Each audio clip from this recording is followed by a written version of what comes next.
Welcome to the Sunset Archon channel, where we aspire to game from night to first light, and today we will be playing a new game, Blacksmith of the Sand Kingdom, published by KEMCO. This is one of the games I was playing during one of the original Genshin Impact dry spells last year, before Inazuma. I was playing it on the PS5 then, but I actually had a bit of funds left over after all of the 3DS and Wii U last minute purchases. Unfortunately, the 3DS shop and the Wii U are officially no longer taking new funds, so whatever you have on there is what you have to use. But I have gotten all the shopping of the main games I want to stream on this channel out of the way, so no loss there. Anyway, we are going to get into this game right away, and if this is your first time to the channel and you like item creation games, exploration, shop management, be sure to subscribe to the channel because I will be playing a lot of those games in the future.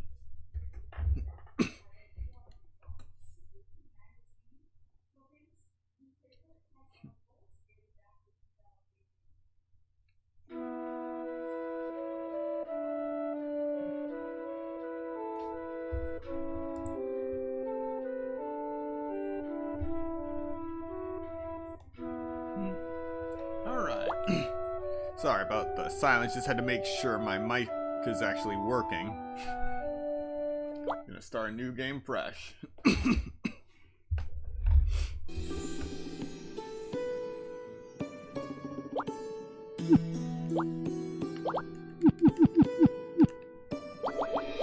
gonna choose my usual game name for this.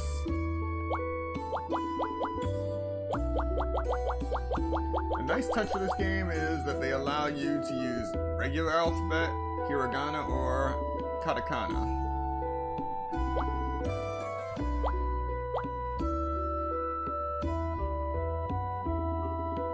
And yep, I'll choose fighter.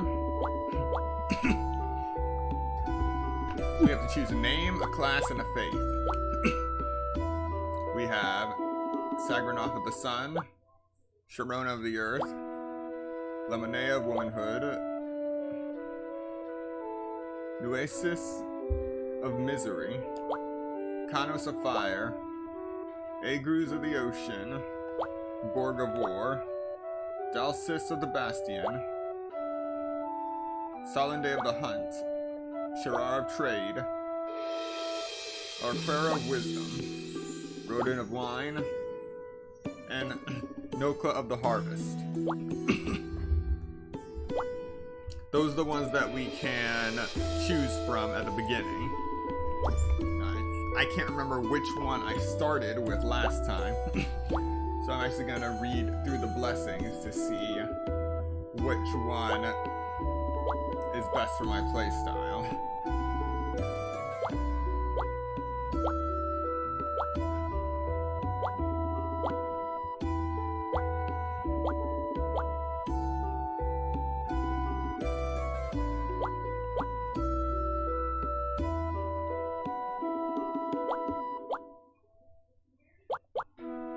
Okay.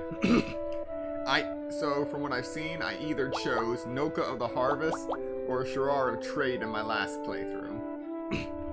Shirar of Trade would give 35 more luck and 5% XP gain, while Noka of the Harvest would increase my gathering, which allows me to collect more items. Hello, welcome to the stream. We are currently starting Blacksmith of the Sand Kingdom, and we are just choosing our faith in the game. Alright, so we have our character here. Getting a good look at our stats to see if this is how we want everything to be set up. In our equipment, we start with a short sword, a wooden shield, a helm, armor, and boots. In the Faith of Blessing, Noka of the Harvest with increased gathering 1 and plant special plus 50. Let's see. For the slots, we have one-handed sword mastery and regular attack up. Our our main class is fighter, we haven't unlocked the second class yet. This will be enough for us to start off. The desert nation of Muspelheim, also known as the Sand Kingdom, lies in the center of the continent. Once an impoverished nation, Muspelheim developed a successful mercenary business, training a new generation of soldiers and adventurers. As a result, it became a great militaristic kingdom. Many of its citizens aspired to become soldiers and adventurers themselves. In tandem, blacksmithing, which provided the soldiers and adventurers with high-quality arms, also became a respected occupation. This is the Iron Bird, a blacksmith located in a quaint corner of Sandburg, the capital of Muspelheim. It was founded and run by your father, Ulrich, a court blacksmith who was recognized by the kingdom as a first-rate artisan of his craft. However, when war broke out in the neighboring Alpine, Ulrich was sent to serve on the front lines, never to return. I'm sorry to hear about your father. Just let me know if there's anything I can do to help. Thanks, Valeria. Don't mention it, that's what friends are for. Anyway, CL, what are you going to do now? What will happen to the shop? The shop falls to me now. I'll honor my father's legacy and follow in his footsteps. What? But you were never interested in the shop before. What about your dream of becoming an adventurer? I can't just let the shop fall to ruin, can I? This blacksmith was my father's life. I'll make my father proud and become a court blacksmith as he was. That's great and all, but I don't remember you ever helping your father with his work. Do you even know how to use a hammer? Well, what a useless kid. A useless kid is the new owner of this place? Guess I got my work cut out for me. Useless? I thought we were friends, Valeria. I didn't say anything. It was me, kid, over here.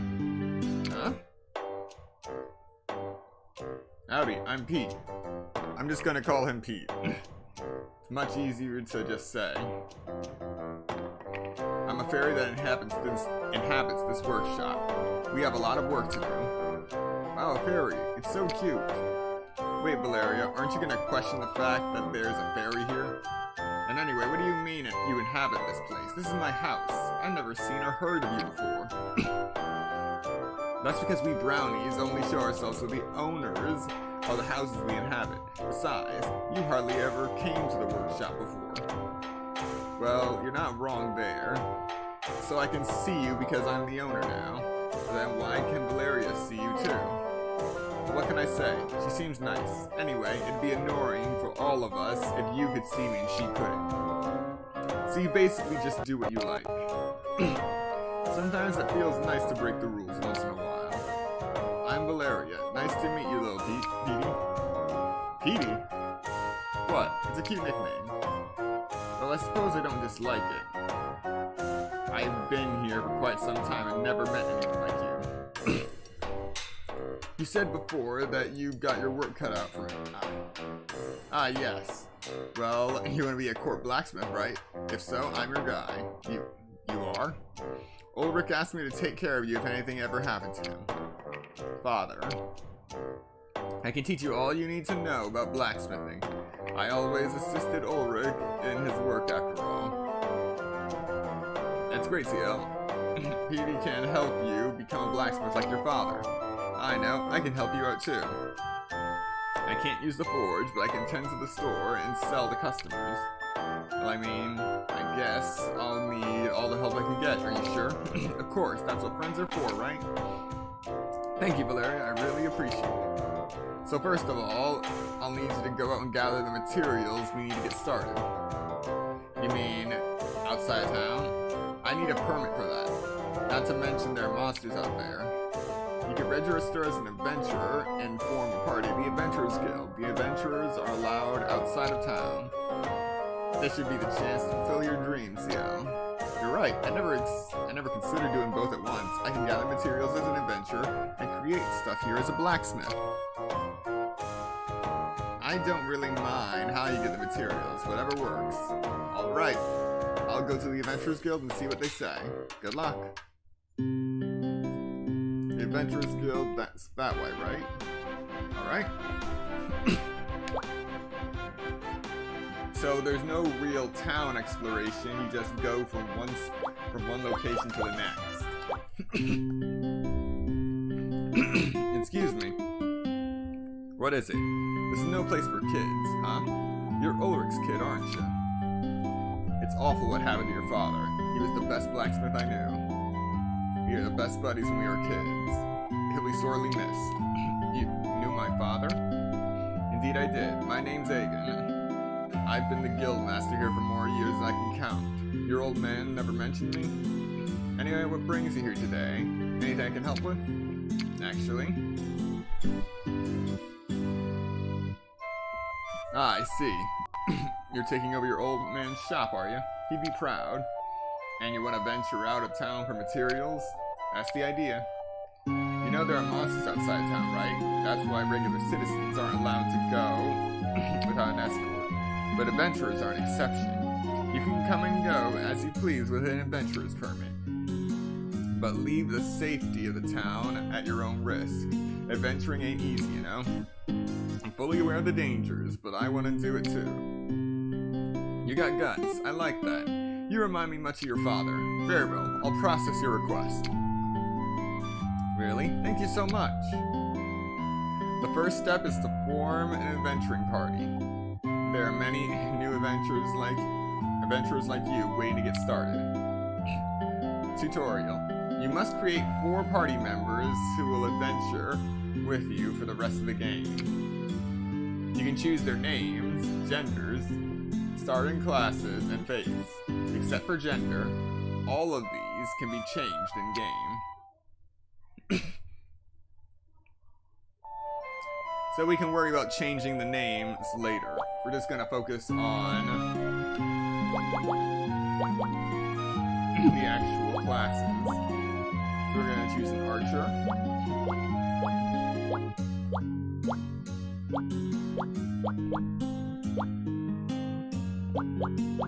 And obviously we're going to give him the blessing of Sherrar of Trade, because an archer is no good if it can't hit Jack. Need that luck. Oh wait, no, not luck. Hit, accuracy. Alright, that's one.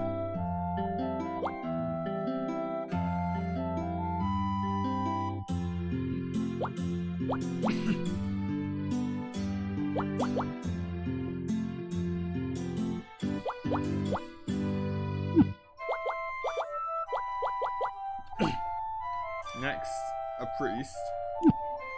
Yes. Right now we can only choose fighter, archer, priest, wizard, and thief. Those are the 5 starting classes. We'll actually be able to get more later on.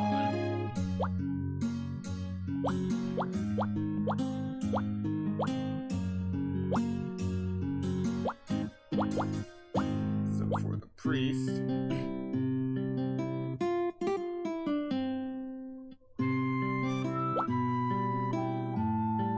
either Sherrar or Trade.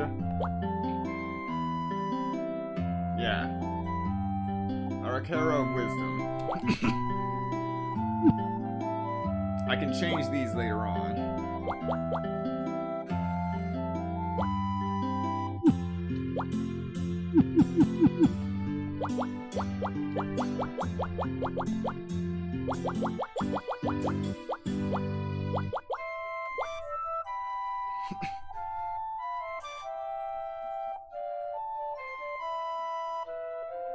Okay.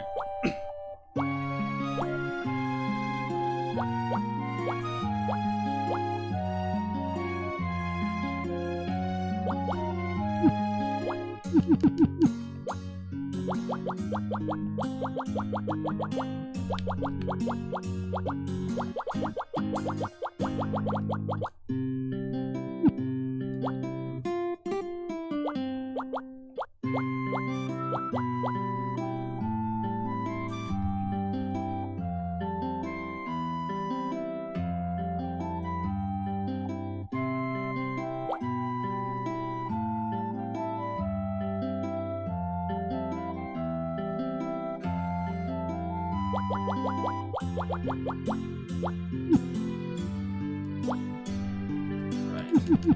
keep pressing B thinking that's going to backspace, but backspace in this game is X.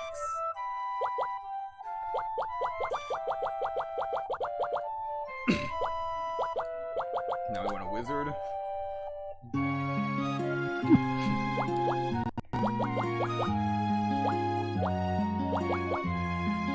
And if I remember correctly, wizard classes start off with a fireball technique, so we're going to give them a blessing for Kanos of fire.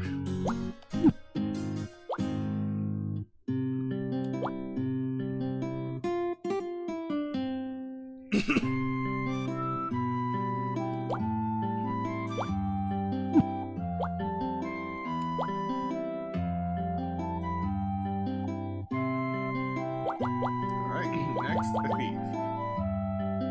Support class that toys with its enemies with its high hit and evasiveness. Can steal, escape danger, and inflict abnormal statuses on the enemy.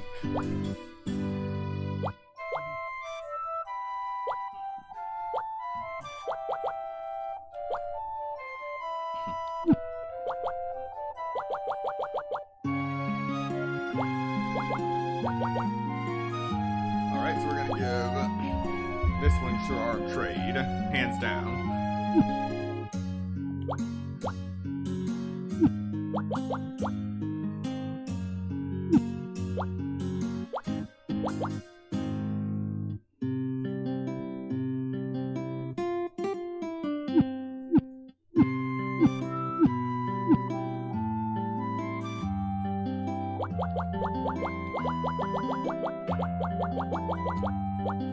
Alright. We got our team now. And you can see on this menu, our shop rank currently is 1. Pickaxe, 1. 1 star. Basket, 0. Shop, 0. Shelves, 0. And another thing, 0 stars. We will be increasing that, slowly but surely. And we have 1,500 gold to our name.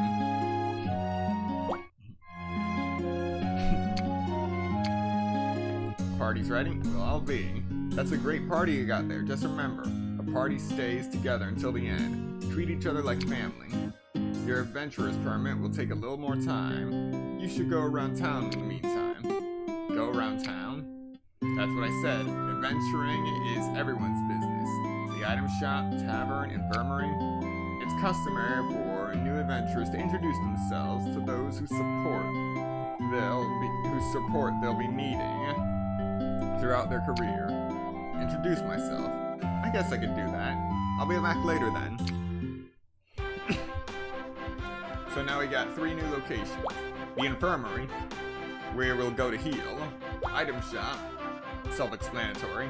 And the tavern, for food. Ah, this is the infirmary. I come here when I need medical attention, and I used to injure myself a lot as a kid. Hello, Father. Hello there. Ah, Ulrika and Leonora's son. I haven't seen you since. I'm sorry I couldn't do more for your mother. No. I know you did all you could, and I really appreciate you for that. My inability to save Leonora is one of my greatest regrets. It must have been awful for you. You were yet so young. And now, the dreadful news about your father. I heard from one of the soldiers I treated recently. Let me know if there's anything I can do to help. Thank you, but I think I'll be fine. No amount of tears or regret will bring back the dead. I learned that when my mother died. All that I can do is live on and make my parents proud, and so I've decided to inherit my father's workshop. I'll continue his life's work, and today I've signed up to be an adventurer.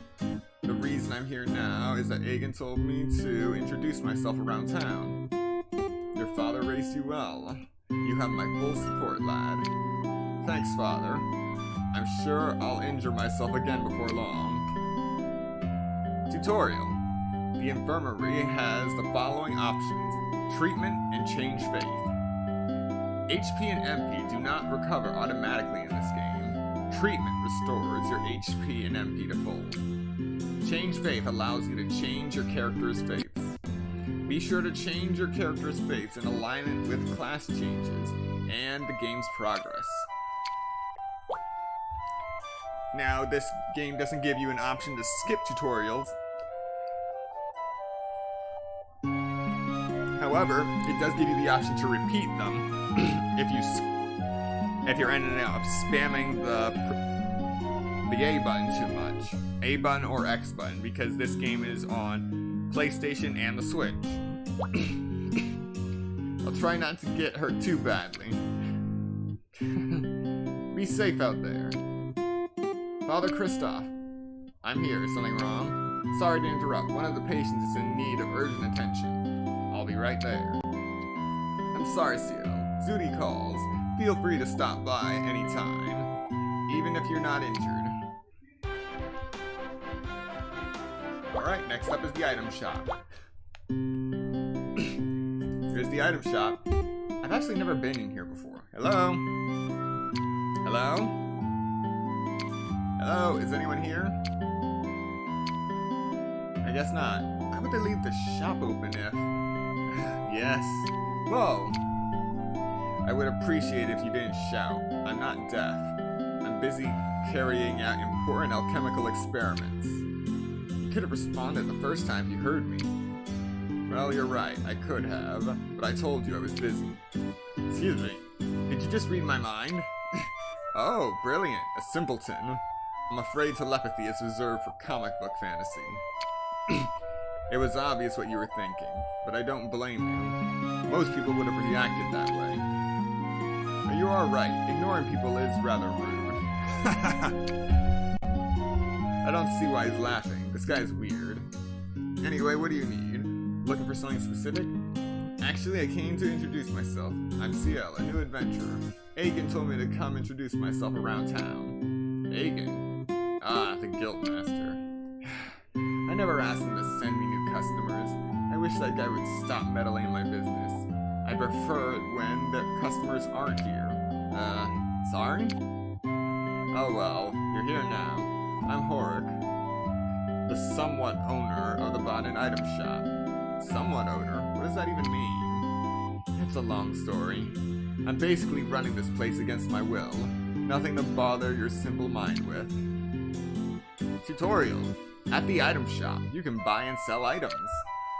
At the item shop sells consumable items for use in battle, materials to craft equipment, books for learning new crafting recipes, and rooms for upgrading equipment.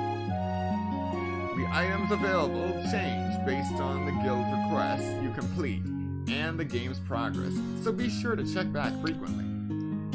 Buying new books is particularly important for learning new things to craft, so look out for them. It may also be a good idea to sell unused materials and other items you don't plan on selling at the workshop. I'd say you've been here long enough. Try not to die out there. Come back if you need to buy something, okay? I need to get back to my experiments. Huh? What if I want to buy something now? Yeah, not right now. Sorry.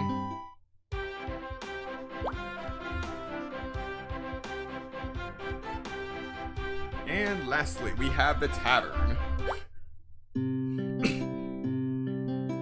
So this is the tavern. I better go in and introduce myself. Hello? Welcome. New face. How can I help you? I was expecting a fat old man behind the counter. I'm Ciel. I just signed up as a new adventurer, and Agen told me to come and introduce myself, so here I am. Well, aren't you a cute little adventurer? I'm Carmela, the owner of the Sweet Rose Tavern, at your service. Nice to meet you. Well, this is a nice place you got here, Carmela. Thanks. While some come to drink away their sorrows, adventurers and soldiers often come to fill their bellies, and they tip me well for the delicious food. I'm sure it's not the food they tip you for. Were you about to say something? Nothing. Tutorial. You can eat meals at the tavern once per day. Doing so grants XP for your party members to level up. Fun fact, once you reach level 100, you cannot eat at the tavern anymore. They refuse you service. While defeating monsters in dungeons grants XP, eating at the tavern grants a considerable amount and should not be overlooked. However, eating at the tavern does cost gold, so be careful not to eat your gold away. I could offer you some food now, but I'm afraid that I have to go out and buy more ingredients. Feel free to come back anytime. And with that, we are finished, and this is our menu.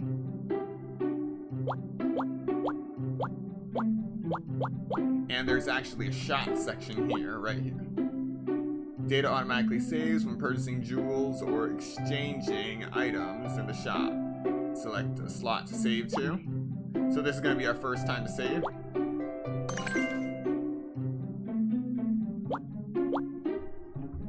So, we have our gold, which is 15,000, and the jewels, which is currently 0. Jewels are earned through various achievements in the game, not by spending real world money, period. The more jewels we collect, the more we can actually spend on certain things in this shop. Two of which I'll be going for are the legendary pickaxe and the deluxe basket.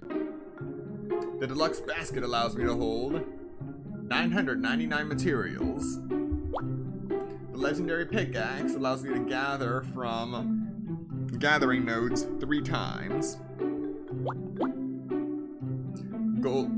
The gold signboard increases the max number of customers by 6 times your shop rank. The shop stuff will be explained later. And the classy shelf allows me to display 10 items for sale. And the classy price tag allows me to set prices between 10% and 200%. That's right, you decide the prices. Prices aren't fixed. You have to decide them based on the situation. Next we have rooms.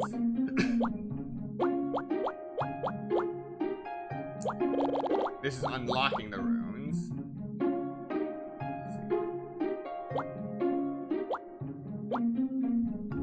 By unlocking a rune, you actually will be able to get that rune on certain equipment in RNG. The RNG in this game isn't absolutely terrible. But bottom line, we'll mainly be trying to get 100 gems to go towards the legendary pickaxe and the deluxe basket.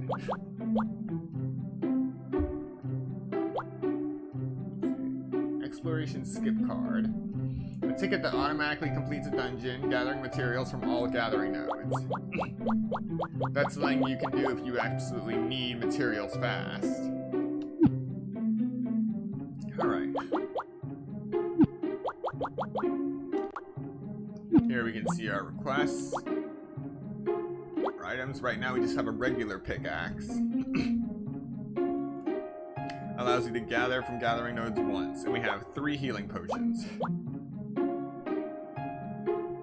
And we just have our current weapons that are equipped. A knife, a short sword, a club, a mage staff, and a short bow.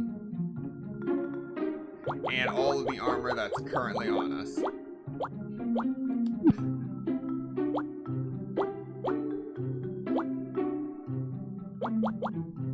Yep.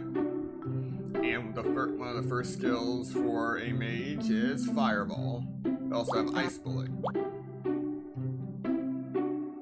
The cleric has Heal, Clearance, which cures blindness.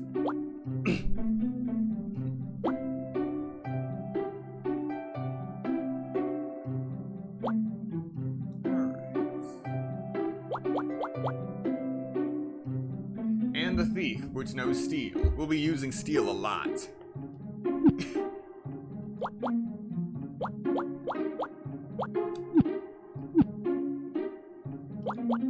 Alrighty.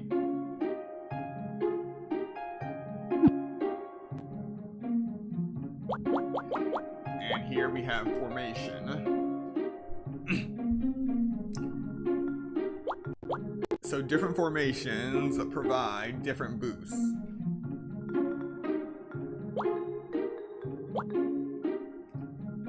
Different boosts in your status. Right now, all we have is General Cross and Assault Arrow. Honestly, when I first played this game, I literally played through 90% of the game on General Cross before I realized, oh man, I need to change my formation.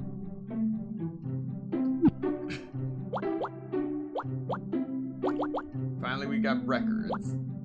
Various secret records for achievements. Oh wait, materials, equipment, monsters, and runes that we collect. Let's see. The journal. And here we are, trophies. Of things that you can earn.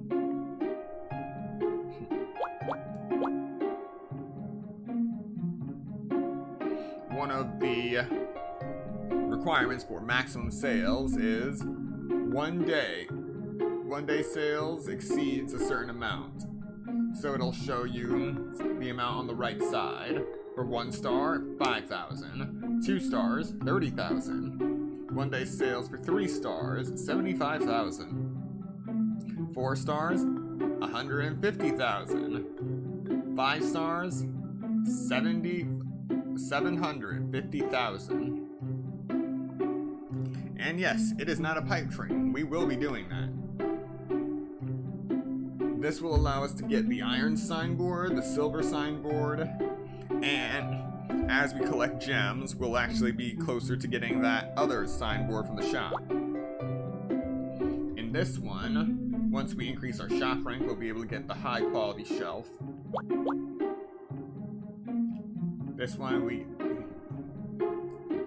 one focuses on satisfaction points, where we can get more raw cotton, obsidian.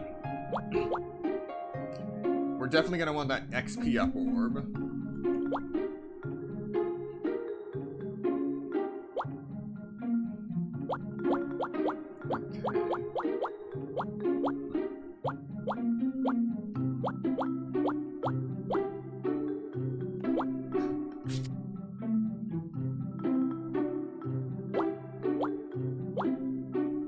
Here it is, the price tag.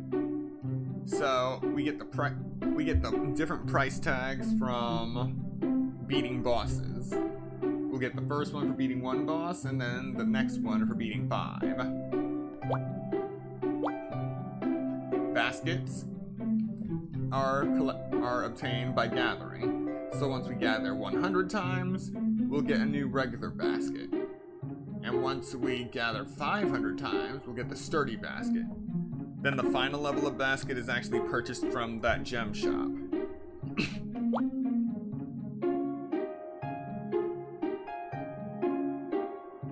Okay. Requests. Arena trophies. And as you can see here, you can see the main types of ore in this game. Copper, iron, silver, gold, and dragonstone.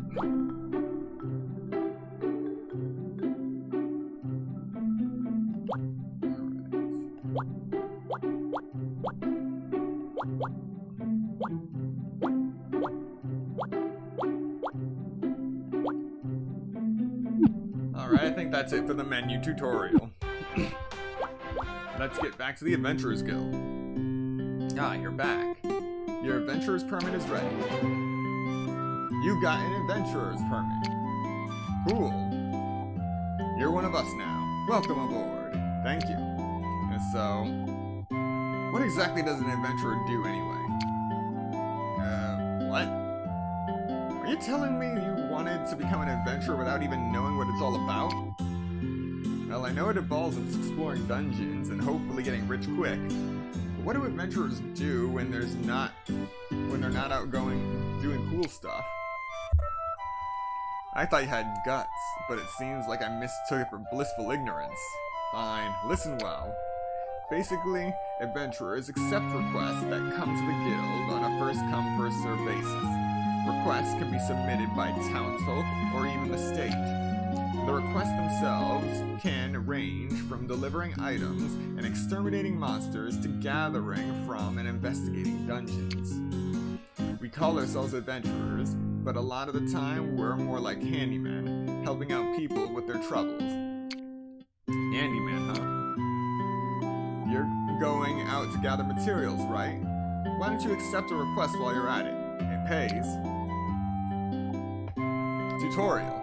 The Adventurers Guild has the following options: requests, training, and change class. After accepting requests, complete its conditions and report back to the guild to receive your reward. Some requests are required to progress through the story, so be sure to complete as many requests as you can. With training, you can learn and upgrade your character skills. This will be extremely useful for battle, so be sure to do so if you can afford it. Change class allows you to change your character's classes. You can change classes anytime you come to the guild, so feel free to try out different classes and combinations to suit your needs and playstyle. Additionally, you can assign a subclass to your character upon reaching level 10. This is also freely changeable. Both main and subclasses come with specific skills that modify your character's statuses. Experiment to find a good class combination. Read again? Nope, we're good. Hello, welcome to the stream. I think there's a request here that'll be good for you to start out with. Give it a try. Yes, sir. You can now go to the suburbs dungeon. Alright, so we're going to get this one. The first request. Someone in town wants a pelt and a bandage. You can get pelts from wolves in the suburbs. Bandages can be made using cotton. So one of the things I like about this game is the fact that when you take a request, they don't just leave you to your own devices entirely. They actually tell you what you're looking for. Like telling you that you get pelts from wolves and that bandages aren't something you just run across in the wild. You need to collect cotton to make the bandages. This should be a good request for you to start off with. Accept the request? Yes. I'm counting on you. So let's check out training. And in training is where you can increase the skill level of all of your skills. We're not going to worry about this right now because we don't have the money for it. Alright.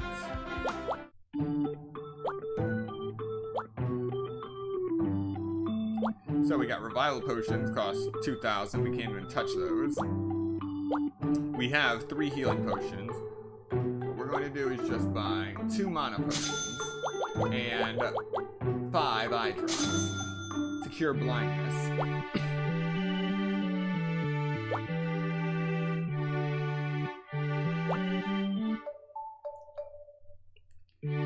I should have bought beginning tool making, but I can get that later.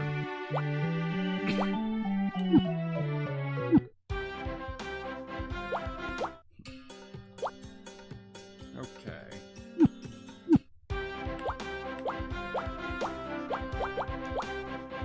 Now we're heading to the suburbs. Available materials: obsidian, raw cotton, and there are 2 others that we have not encountered yet. And we haven't encountered any monsters yet, so that's completely blank. Recommended level 3. We're level 1, but we have a full party, so we should be fine.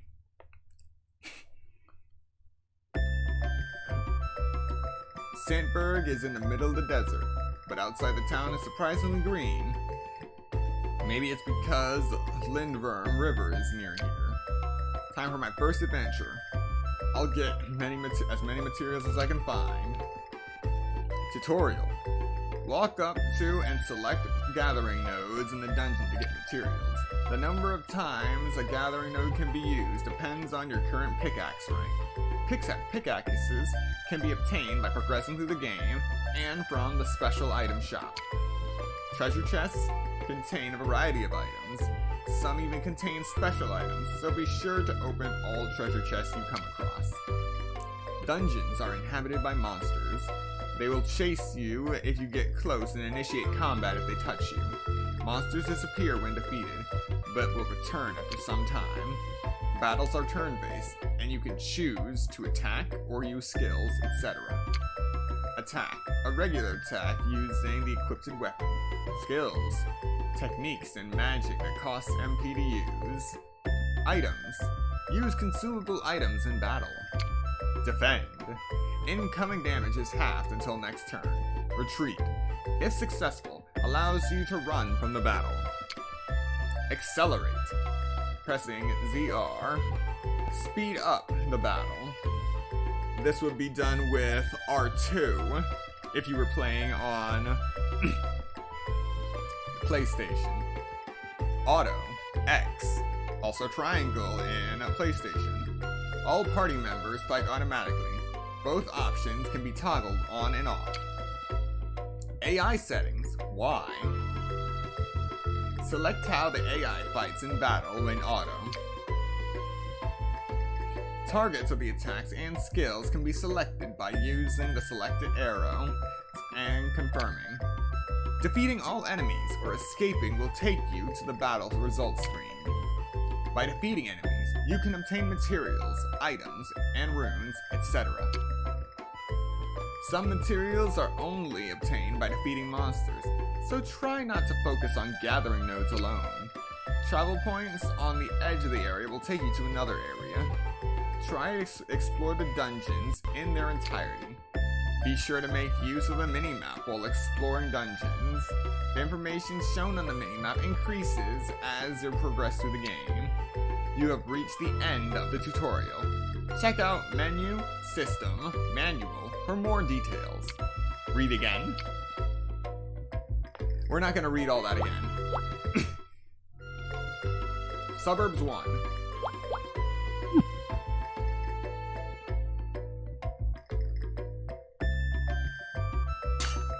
Alright, and we collected some copper ore, raw cotton, and obsidian.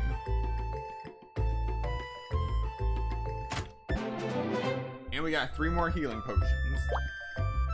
So one of the things that's odd about this is that the fact that that is just the overworld sprite for enemies.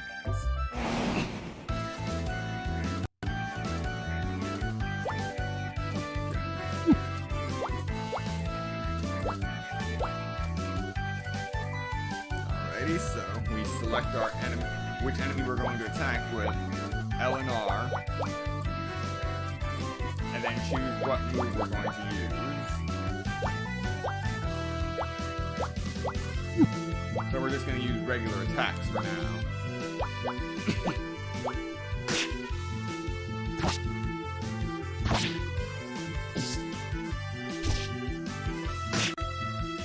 Alright.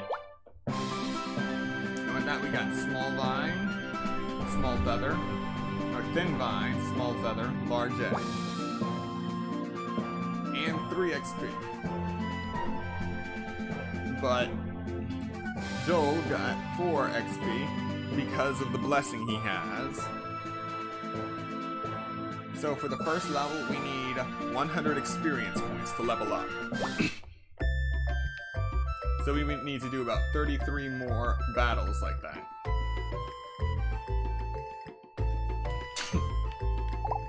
We got cedar log, raw cotton, and obsidian.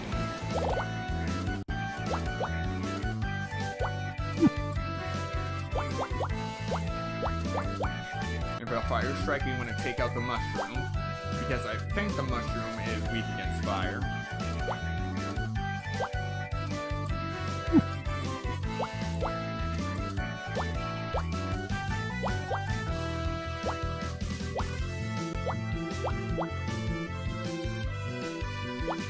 And this time we'll be using steel on one of the wolves.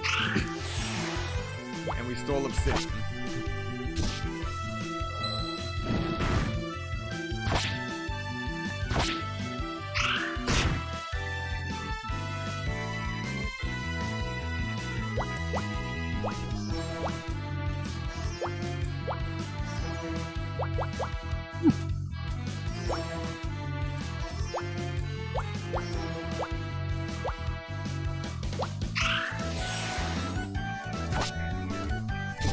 Steel doesn't have the best accuracy in the beginning.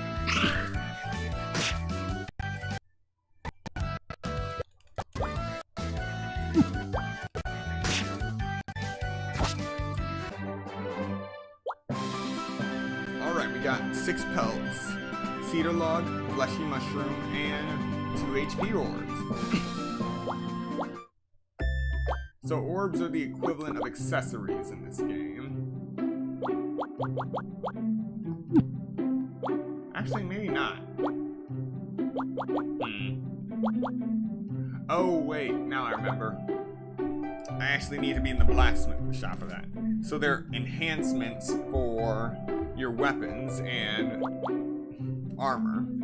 You actually have to embed them in the items for them to be useful.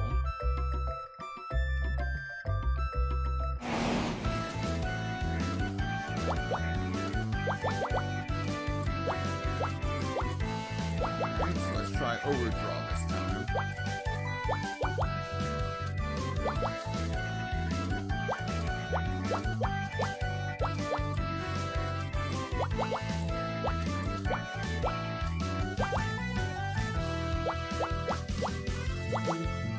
And finishing blow. I say no, let's try to steal from the mushroom back. Oh, I should have seen that coming.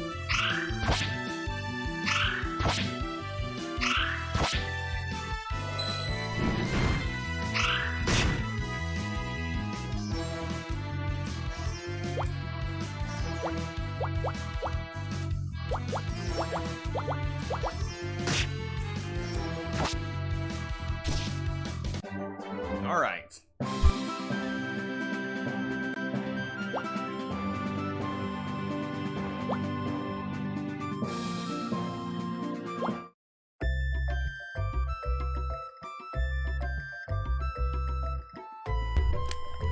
Hello, welcome to the stream.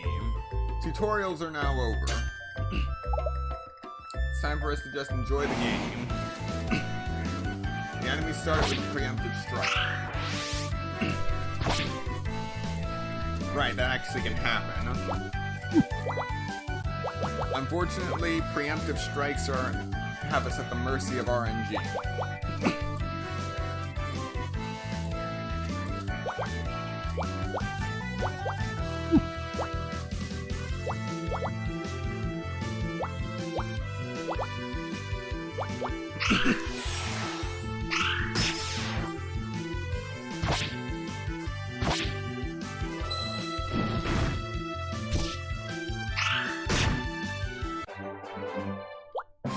Alright, we got beeswax, small fang, small scale. Starting to get more XP from this too.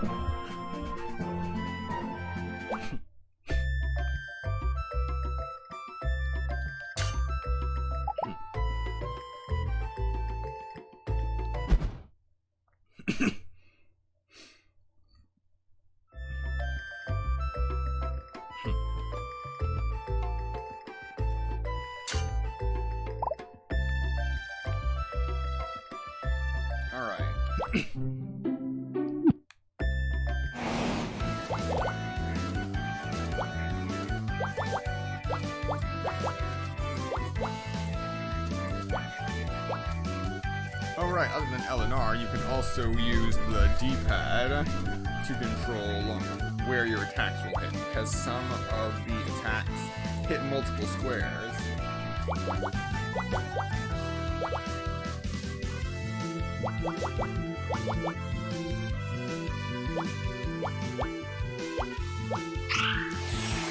Alright, we stole spider thread.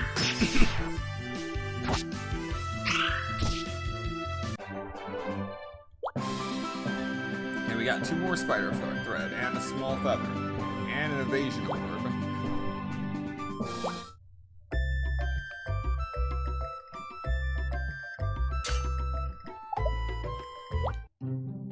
Okay. Now we use one of our healing potions.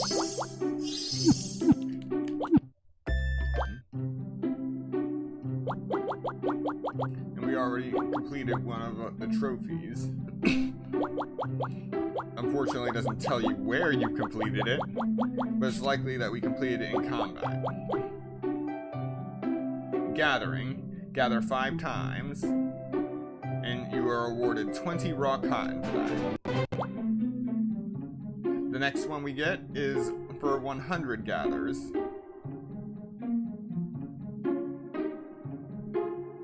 And currently we only have 7. 7 out of 100.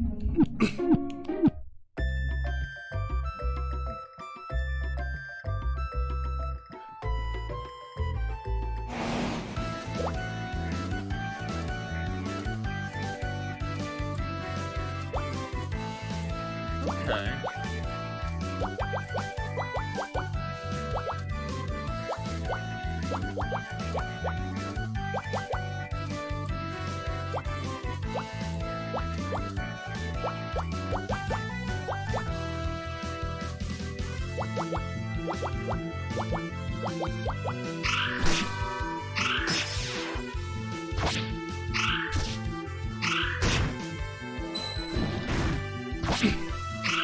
Alright.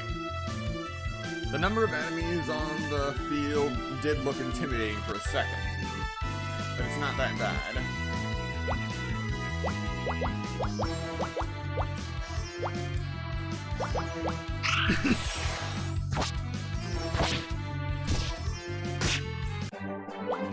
So there can only be a maximum of 5 enemies or 5 allies on the field on either side.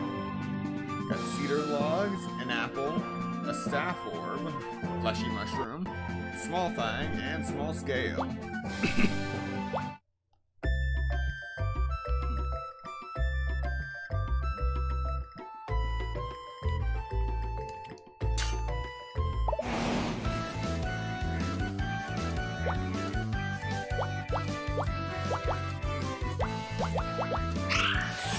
Alright.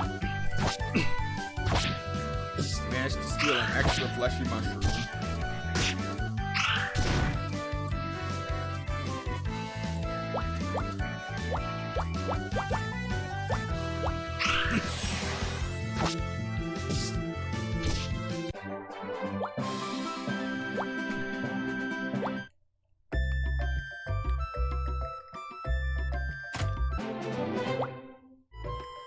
And we got a mana potion.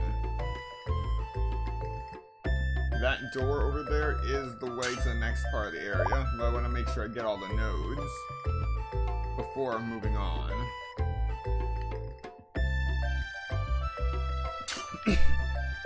And all the treasure chests.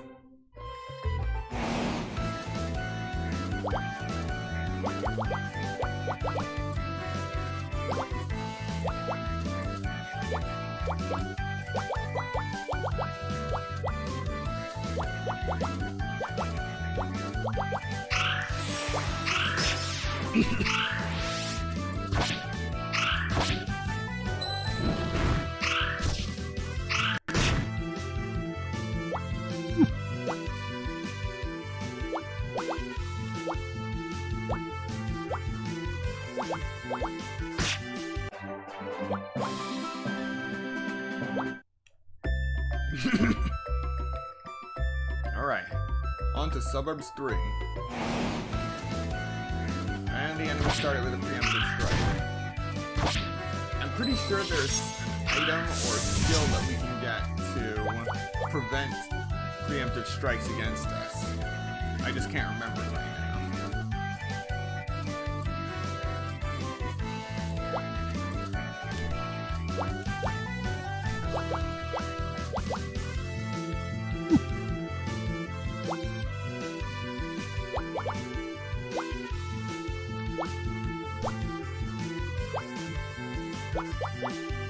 I gotta be careful with the fireballs now. So I'm running low on MP.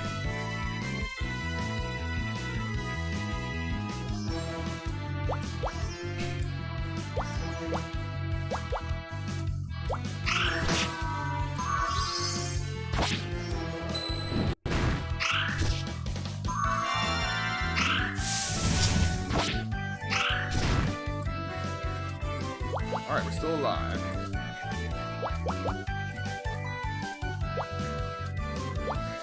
Fire Strike, Eye Drops. Eye Drops will come before Fire Strike, hopefully.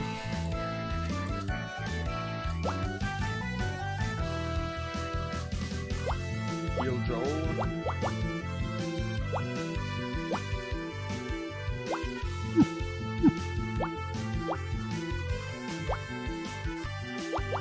And Finishing Blow.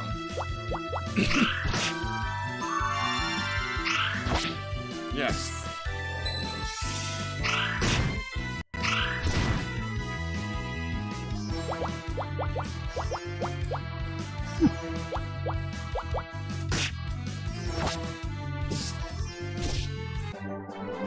Alright. Cedar Log Apple, Small Fang, Small Scale, and Copper Ore.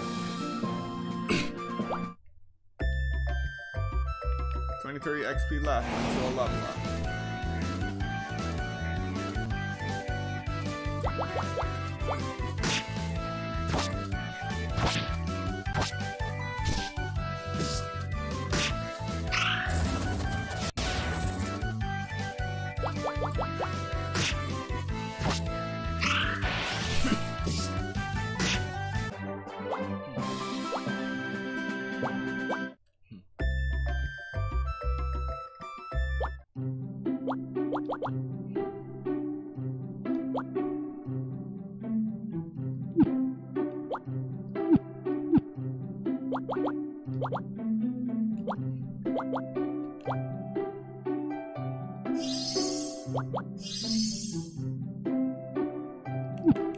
Alright, that's all I can heal for now.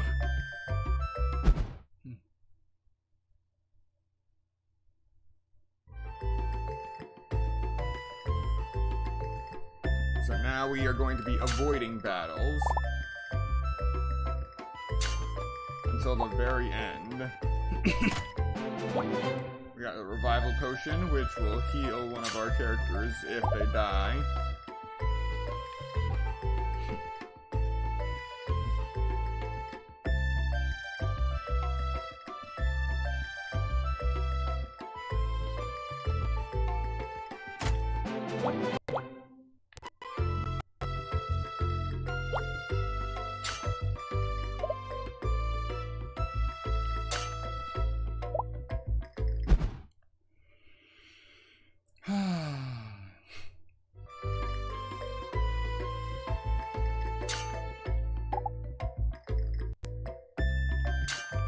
Alright, now you can see all, and we just got grazed. Okay. First three focus on the snake. Mage use fireball on the tree.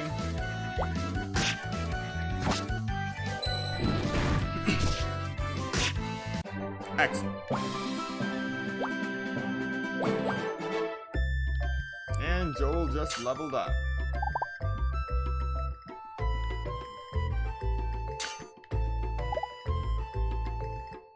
Let's see. Ah, right. So, you don't heal automatically in this game. They said that already. And one of the key things is you do not recover all of your HP and MP when you level up. Some games are like that. This is not one of them. So you gotta be real careful when you're doing an expedition.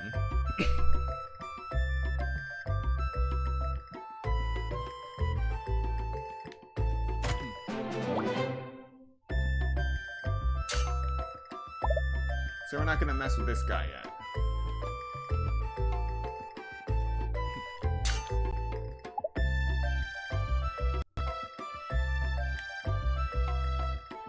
gonna focus on collecting what little we can.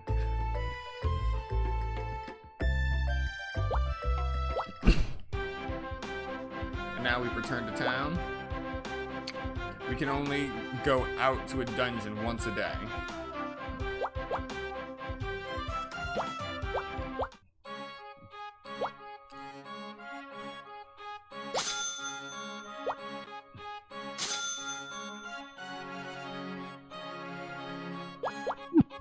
Alright, our treatment fees weren't that bad this time. But as we level up, and we actually take more damage, it can reach over 10,000.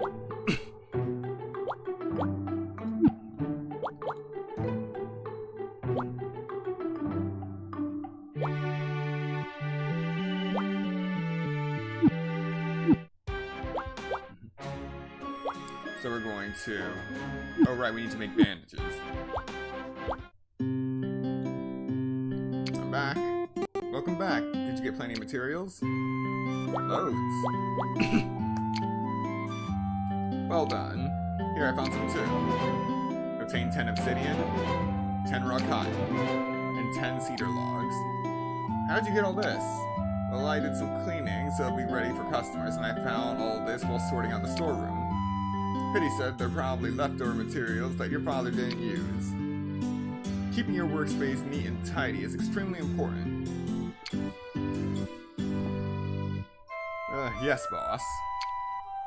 Anyway, now that we have some materials, maybe we can make something. What can you make,Cio? Just some simple things I learned from watching my father. Well, I know how to make them, but I never actually made anything before. You'll be fine. Even master artisans start off as novices. Just try to make some things we could sell to customers. One of the materials you've got is raw cotton. Try processing that into cotton and make some bandages. Then, if you have some cotton left over, you can process that into braids for making other things later. Give it a try and see how it goes. Alright, I'll see what I can do. I believe in you, CL. You can do it. Remember to display the items once you finish them. I'll be the best shop assistant I can be. Tutorial. The workshop has the following options: craft, modify, display items, blacksmith tree, and create reverse. With craft, blacksmith tree, and create reverse, you can craft weapons, armor, and commodity items. The list of items you can craft is short to begin with, but this list will expand greatly as you progress through the game. Make good use of the change category, sort and filter functions to more easily find items to craft. Additionally, you can select plus to show additional information. Additional information can be useful when crafting. An item's proficiency increases the more you craft it. When this reaches 100%, you can break through with that item, increasing its stats, base value, and demand. Some items grant new recipes or skills when you break through with them. Other than via crafting, you can also increase proficiency with an item by having it equipped in battle. Modify contains the sub-options for upgrade, scrap, and transfer. Upgrade allows you to affix your crafted equipment with runes to grant them a special properties. Scrap allows you to remove runes from equipment. Transfer allows you to transfer runes from already upgraded pieces of equipment to new pieces of equipment. Runes can be purchased from the item shop and obtained from enemies and treasure chests. Try to affix as many to your equipment as you can. Display items allows you to display your crafted items on your shop shelves for sale. When displaying, you can select the number and adjust prices. Marking up the item will mean it sells for more, but also decreasing its demand. It also reduces the purchase customer's satisfaction. Conversely, marking down an item will mean it will sell for less, but also increase its demand and customer satisfaction. Sales and satisfaction are both conditions of increasing your shop's rank, so be sure to adjust the prices accordingly to these conditions. Once your items are displayed, you open shop. A business report will appear, showing your sales and satisfaction for the day, and then the next day starts. Read again? No, we will not be reading this again.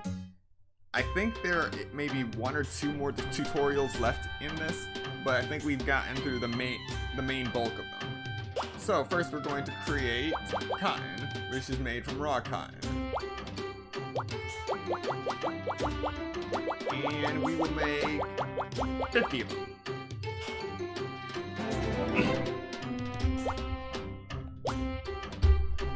Let's see, it should be in here. Now I gotta remember what a bandage is. Ah, right, fist weapon. So we're going to make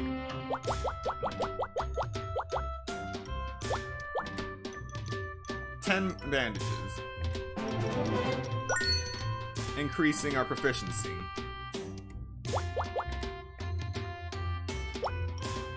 Short swords are made from copper and cotton braids. A broadsword made from a cedar board and copper.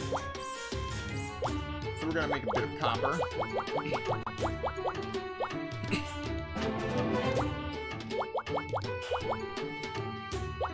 Some cedar boards.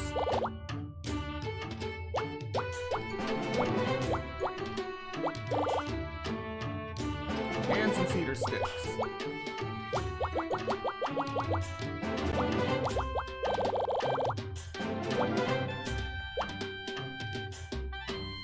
Yes, I know, all of this item creation and conversion going so fast can be confusing.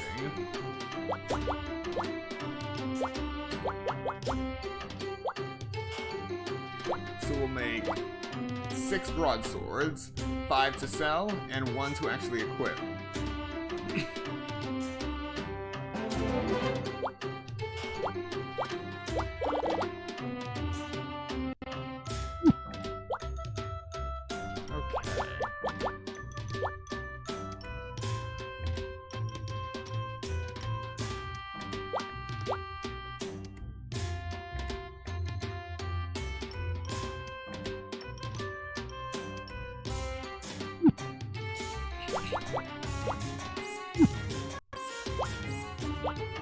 Next we display our items. We're gonna display 5. Wait, hello Pyra. Good to see you. You've heard of this game before? Well, it's been out since 2020. It only just got released on the eShop for Switch a while ago.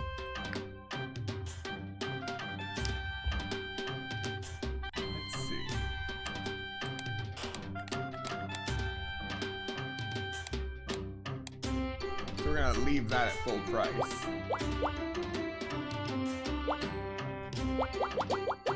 Gonna put 9 of the bandages here.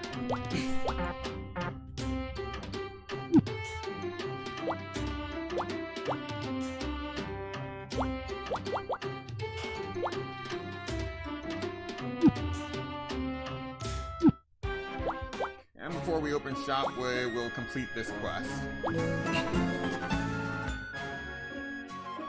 Well done. Thanks for your hard work. Oh, whoops. The requester didn't need the bandage anymore and canceled it. Wow. Feel free to keep it. Use it yourself or sell it at your shop. They paid the full reward as originally promised, so there's no need to worry about that. This does happen from time to time, but this is what it means to work it with the guild. I hope you take on as many requests as you can. Alrighty, so we're gonna take on apple delivery. Request for Carmela at the tavern. She needs apples to make juice with. While they can be bought in town, freshly picked apples would best reflect Carmela's gentle nature. She's so amazing. You should respect her wishes. You can pick up fresh apples from woodmen in the suburbs. Yeah. And we're gonna complete that right away. Well done. Thanks for your hard work. I wonder why she didn't ask me to help. I can crush an apple with one hand. That can be very disturbing to see. The next one we can do is medical procurement for beeswax. Here's a request from Horik at the item shop. He wants you to make cough drops to sell. He needs beeswax to make them. Says that they work wonders for throat pain. You can get beeswax from killer bees in the suburbs. Accept this request? Yep. And just like that. Well done. Thanks for all your hard work. Horik's medicines are popular among adventurers.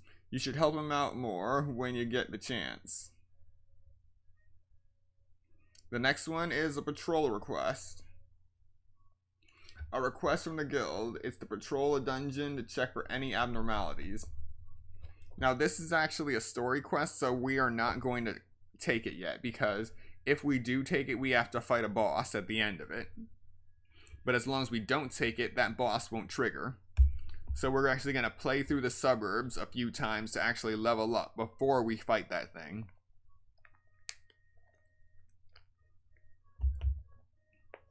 Okay. But we are going to take the holy request to take out woodmen. Here's a request from Kristoff at the infirmary. His holy order has prescribed the extermination of some harmful monsters. They're calling for the extermination of the woodmen dwelling in the suburbs. Woodmen are monsters whose souls possess ancient trees. They have high HP and defense, but are weak to fire. Oh yes, I remembered that at least. Alright, and finally, basic breakfast. Hardwood tableware and wooden tableware and large eggs. Okay. We know where to get the large eggs from.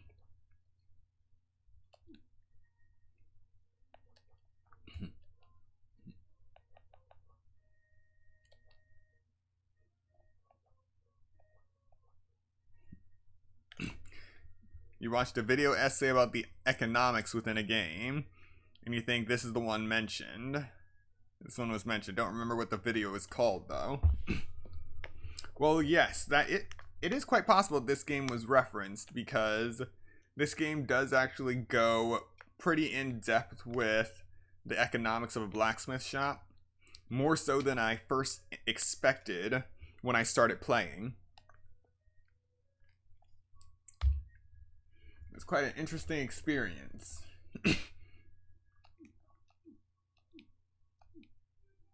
Alright, so we're going to go to the item shop. We're going to buy beginner tool making, so we can make the wooden tableware. We can also make wooden hammer, sickle, and the cedar barrel.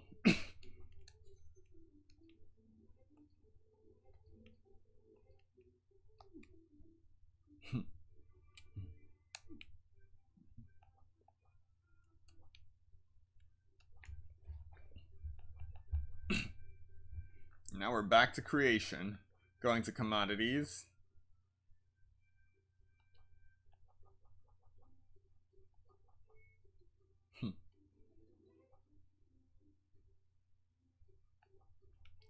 Alright, there's something else we need to make.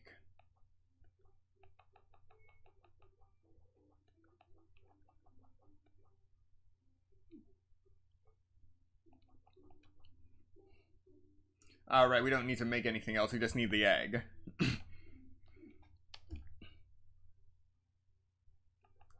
Alright, so we go to display items. Display 5 of the wooden tableware.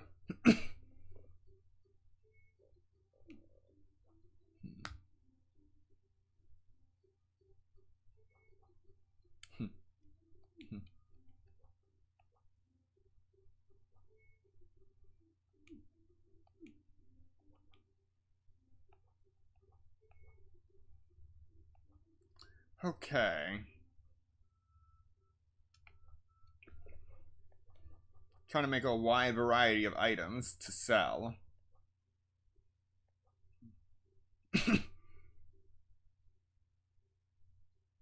Alright, so I'll make up some clubs.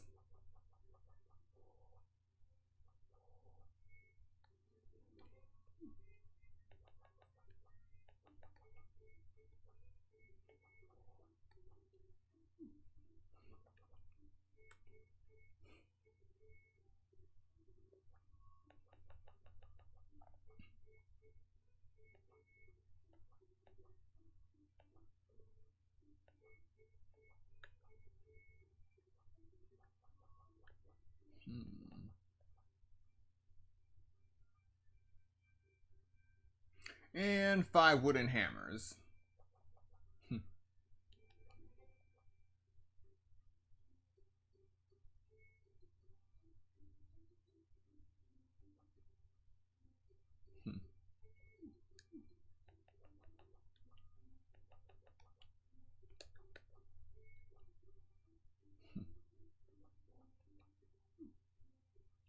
Alright, that should be good. Ready to open shop. Are you sure you want to open shop? Yes. Oh, and at some point we earned our first gem. Time to open shop. I'll do my best to get loads of sales.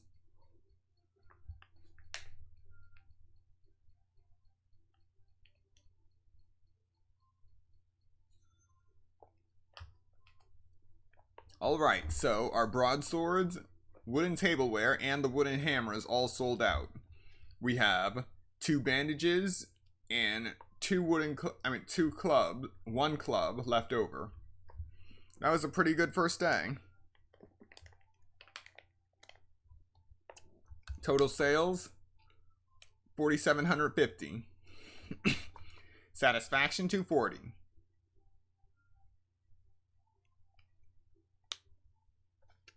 To reach the next shop rank, sales 10,250. Satisfaction 510. Event number 25, monster hunting.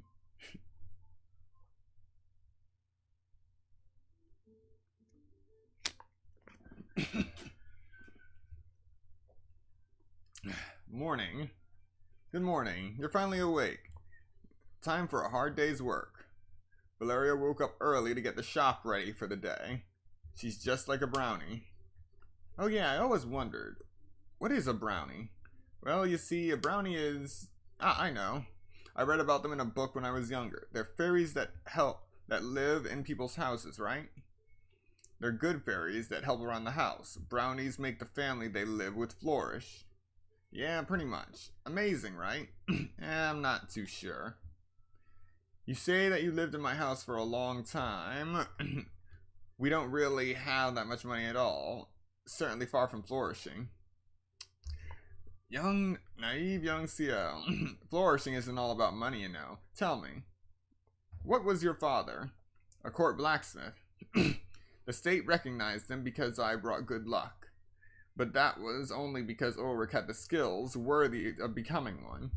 Even I don't have the power to help a useless blacksmith become a court blacksmith. But you did say before that you'd make CL into a court blacksmith. I did, so I'll train him to be the best he can be. How are you going to do that, though? Like a book of my father's techniques? Or some special magic or something? Nope. All it takes is practice. If at first you don't succeed, you try and try again. That's the path to becoming a court blacksmith. So then why do I need you? See, there's a lot of banter in this game. Tutorial. The general flow of the game is as follows. Accept requests from the Adventurers Guild to go in a dungeon. Obtain materials through battle and gathering. Return to the workshop. Craft and sell items to earn gold. You can use your income at the item shop to buy materials or books to learn new recipes to increase your sales. You should also remember to eat at the tavern to gain XP. Receive treatment at the infirmary and train and change classes at the Adventurers Guild to make your party more powerful. Passive skills obtained through training or changing classes can be activated via menu, skills, activate passives. Passive skills are extremely useful for combat and adventuring, so be sure to customize them according to your classes and equipment. You can also change your party's formation from menu, formation. Formations provide various effects for your party. Party members are more vulnerable to attack by enemies the further forward they are in the formation, so be sure to select their locations based on their classes and equipment. Select Y to swap formation selection mode, and the character's rearrange mode. Remember to make use of menu records. You can use secret records to find out useful information about materials, equipment, monsters, and runes. Journal contains hints for progressing through the story. Trophies contains a number of objectives for game progress and various missions for extra challenges. Completing these missions will grant rewards. Some rewards will make progressing through the game easier, so be sure to try them out.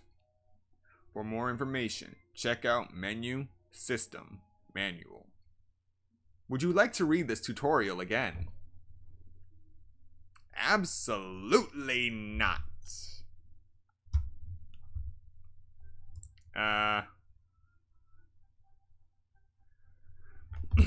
Okay.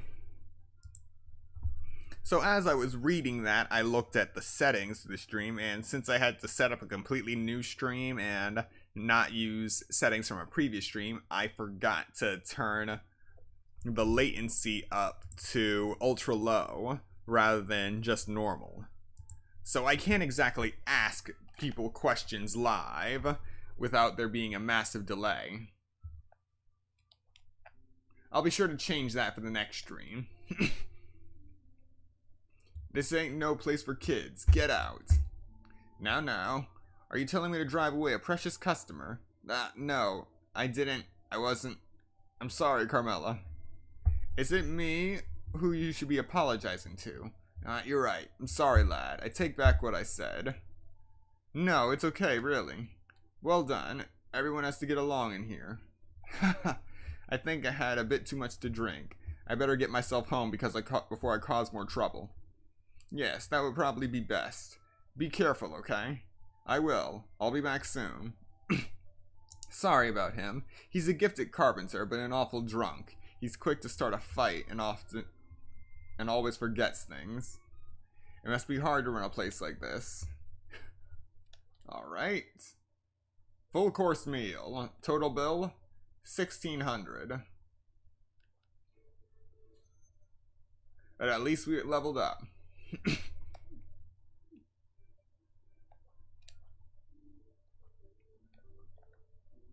No new books.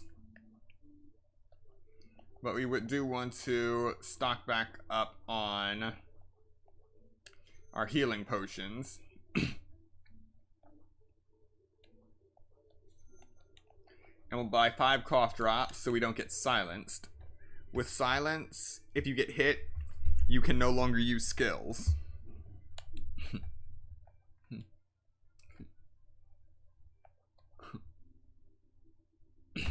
Hey, how's it going? Getting used to the job yet? Master Reagan. There's still so many things I don't understand. Don't worry, lad. You'll get there eventually if you keep at it. I think I hit the skip button. Alright, so we're gonna go into the dungeon again. Suburbs.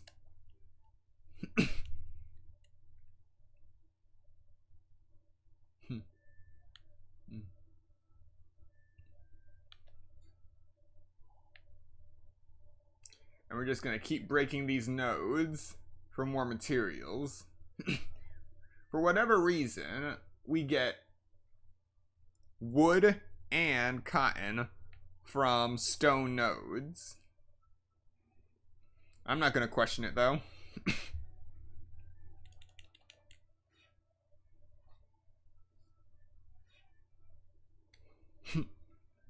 Spider thread, thin vine.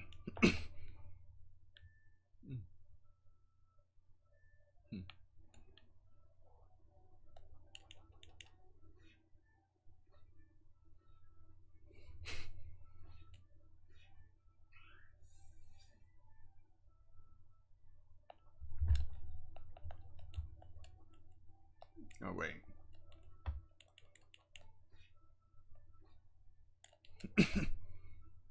We got a pelt, cedar log, and a fleshy mushroom.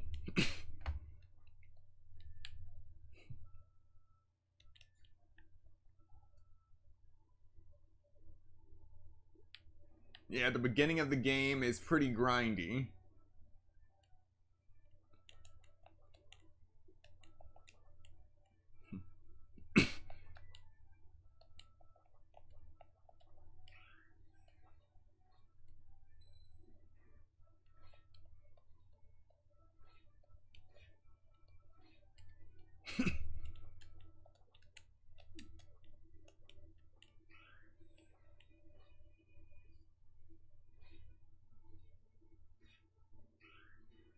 Now that I think about it, I don't think I can. I don't think I remember what obsidian is used for.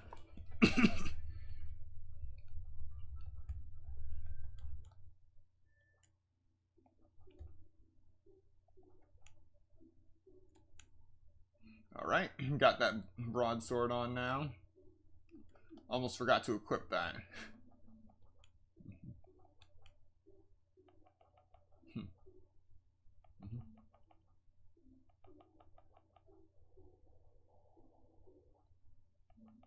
Here we go.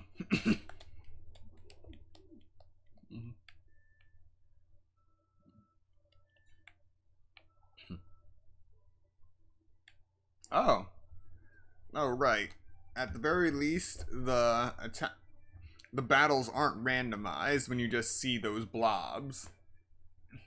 When you see a quest marker above one of those stock enemy sprites, it'll show you that you should be fighting them because it's part of a quest that you've undertaken. So we're going to wipe out the woodmen in the back. With fire, of course.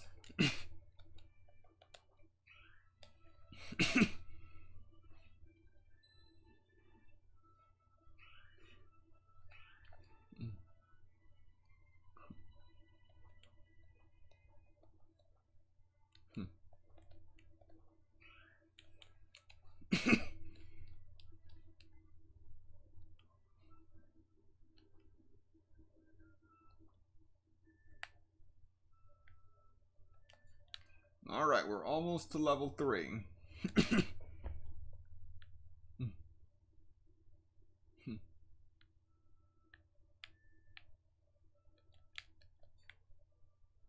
But for now, we're just focusing on getting materials and money.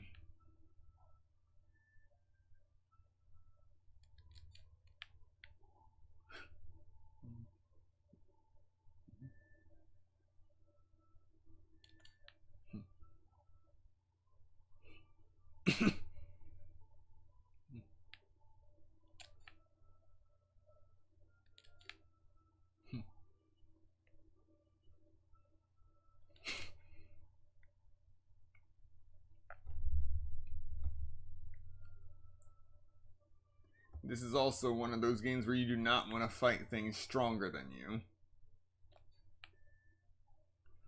Granted, these things aren't stronger than me by much, but still enough for me to be wary.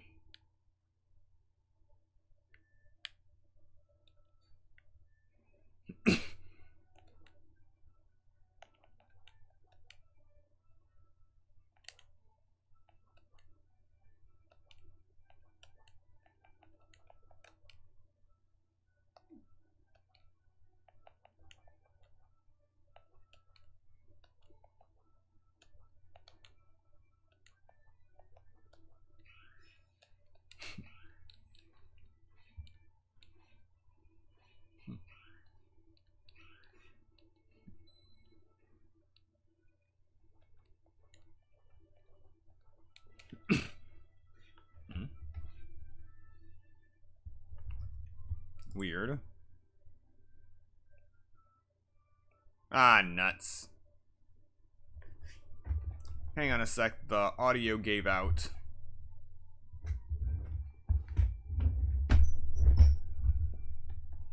Let me just switch over to the intermission, and I'll fix it real quick.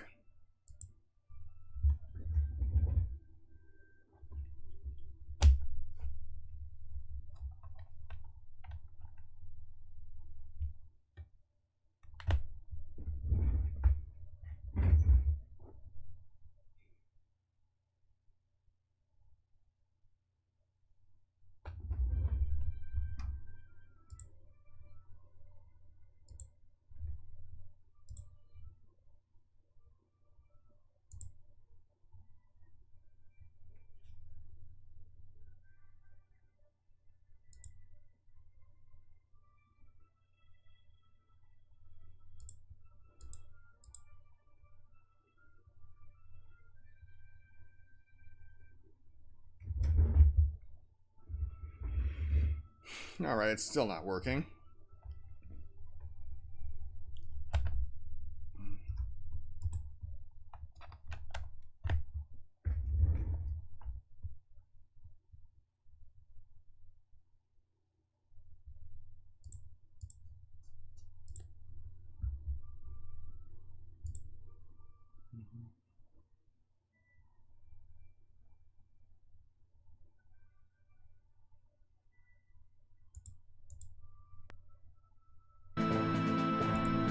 Alright, there we go. Can you hear it?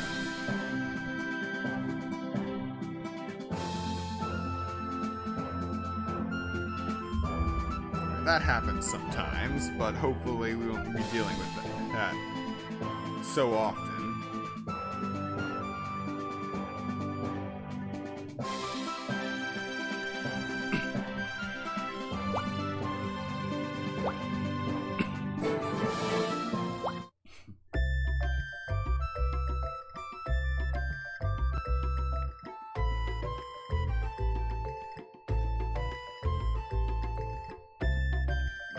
Let me just double check. Yeah, so sorry about that.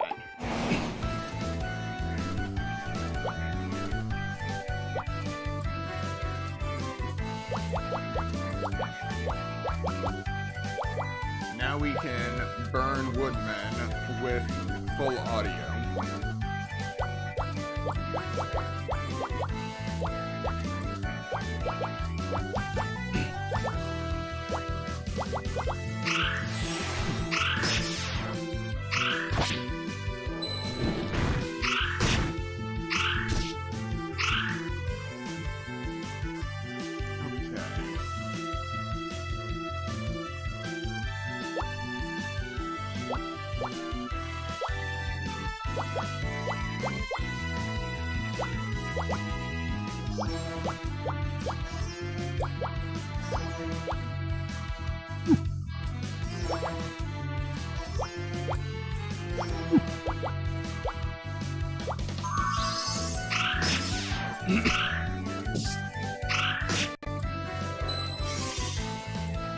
Sometimes enemies can go berserk, gain up to half of their HP back, and have stronger attacks.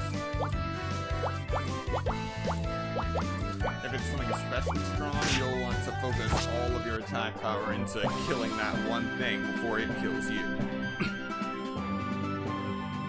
We got some cedar logs, apples, staff orb, magic defense orb, small fang, small scale, and copper ore. And we're all level 3 now. Okay, let's see.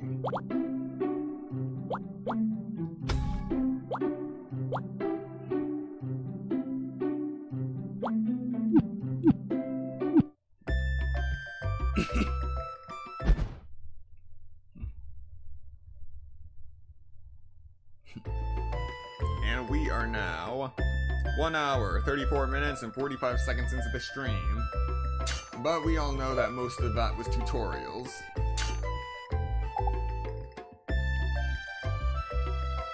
So many tutorials.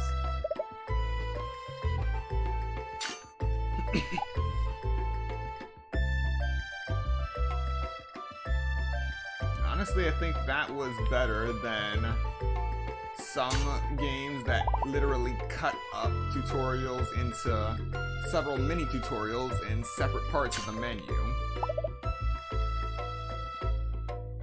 Those kinds of tutorials are true torture. Ooh, little lizard.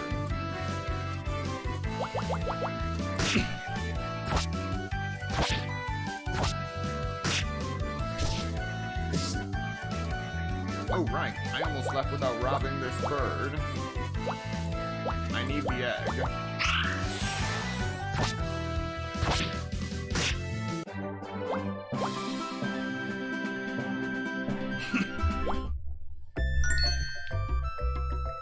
True, a necessary evil. Ah. Okay, so I still got the egg drop. Yep, perfect. So now we can head back. And from what I've seen so far, thankfully the loading times aren't that bad in this game. The version of the Switch. PS5 is instantaneous. Alright, treatment.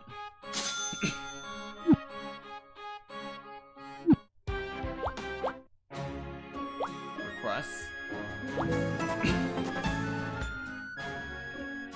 Well done, thanks for your hard work. Sunny side up. I like them lightly undercooked myself. Well done, thanks for your hard work. Your contribution to the Holy Order has unlocked the faith blessing of Noka of the Harvest. Alright, so let's see what we got for that.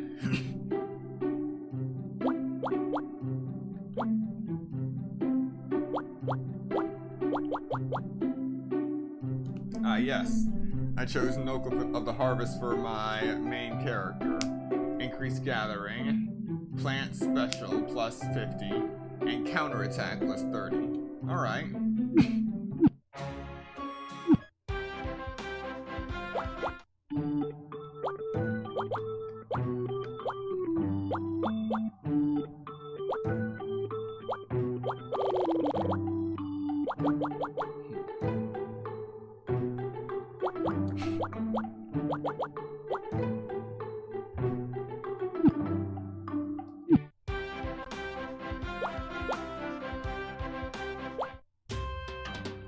Alright.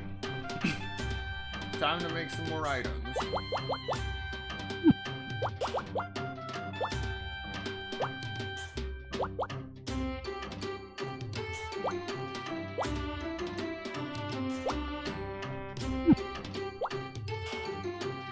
We only got 27 copper from this 27 copper ore from this last run.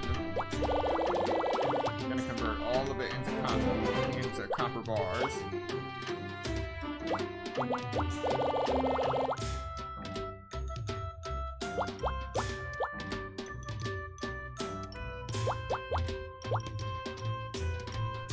Take 30 of our cedar logs, turn them into cedar sticks. 60 of them, and the last 30 of our cedar logs to turn them into 60 cedar boards. Also gonna make some cotton.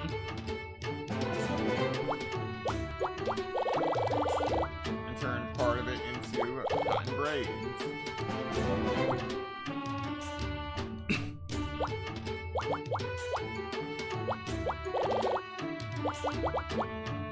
Yes! That I've maxed out the proficiency for making broadswords, and the stats increased as a result, including on the one that I just made for myself and equipped.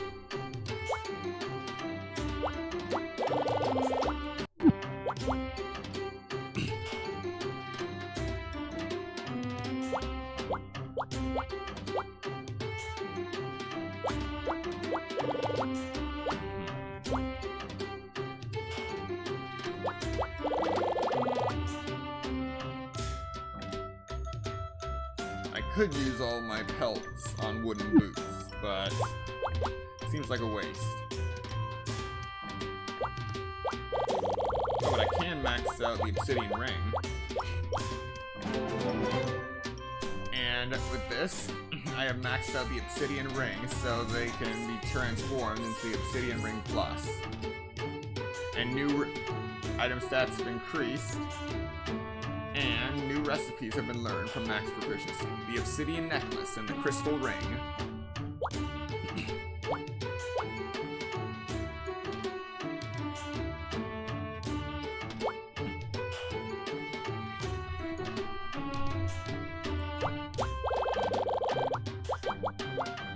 Just like that, we can max out the obsidian necklace too. For a leather choker.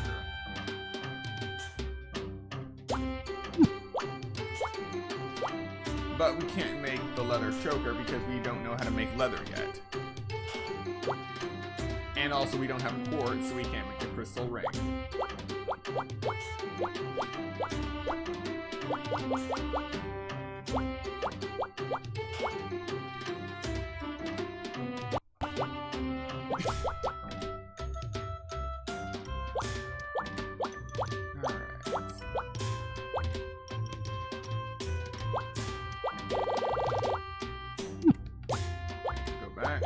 Make some more cotton braids.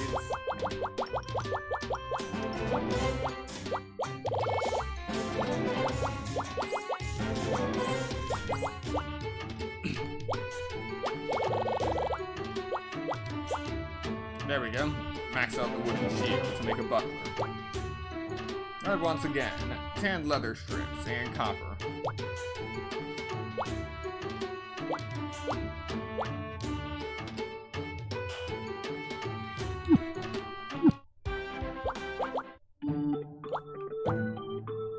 This is going to be one of those instances where we buy a little bit of obsidian from the shop. Just enough to get the job done.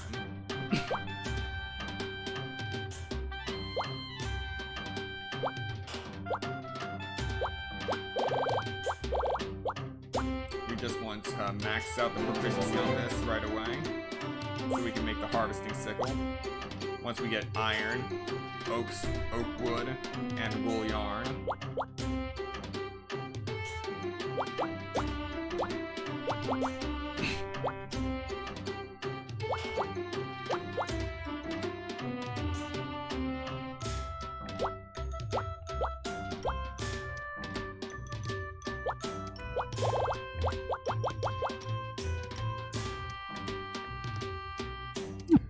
Alrighty, we're going a few more cotton braids.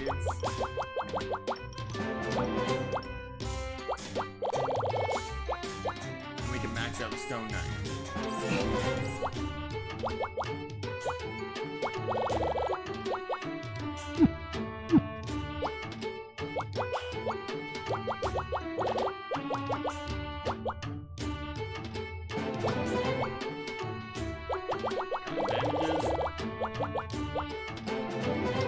Leather glove. Again, leather.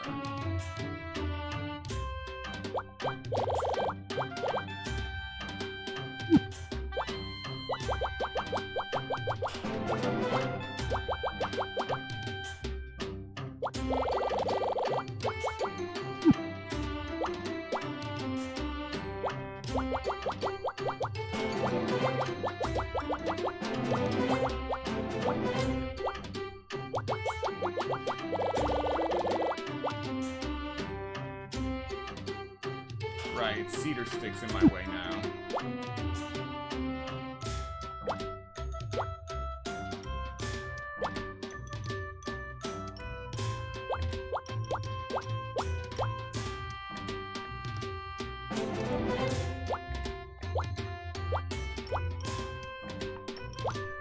Alright, that's all I can make for now. Now we display the items that I have.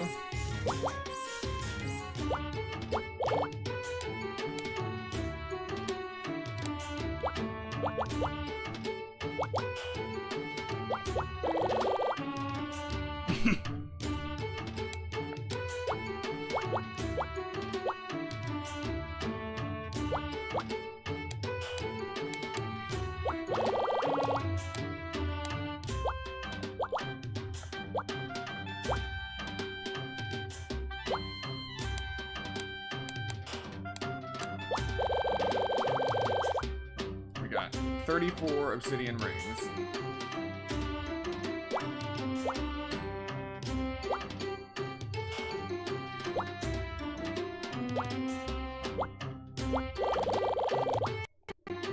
And 23 wooden shields.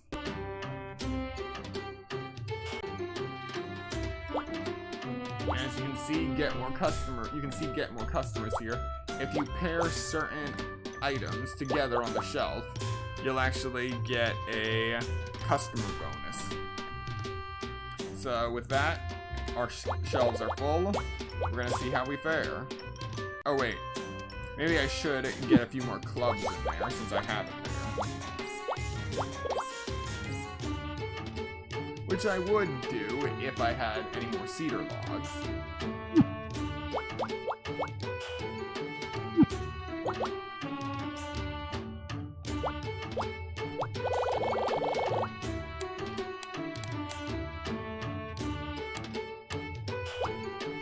Alright, let's see how we fare.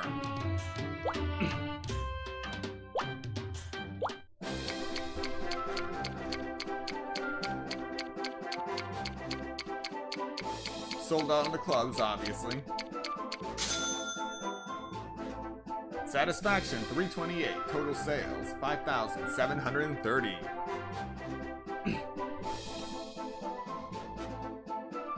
Remaining sales to reach next shot rank, 4,520.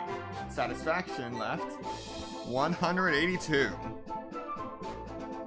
It won't be long.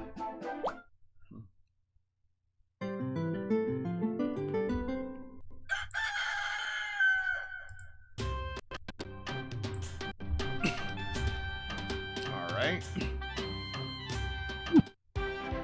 Now we head off to eat. Full course meal, total bill, 2,000. We're already on our way to leveling up. Now see if there are any new items. Nope. And we're already healed from yesterday. No new quests either.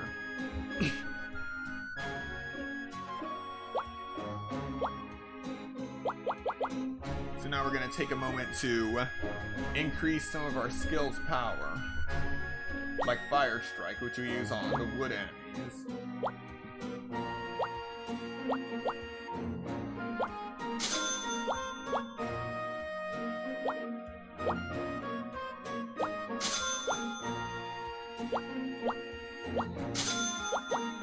And we can also learn new skills like lightning.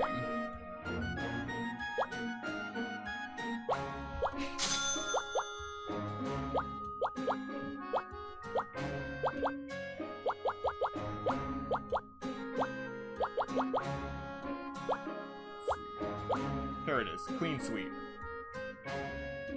Clean Sweep will allow us to attack an entire row of enemies, and it's very effective against plant enemies.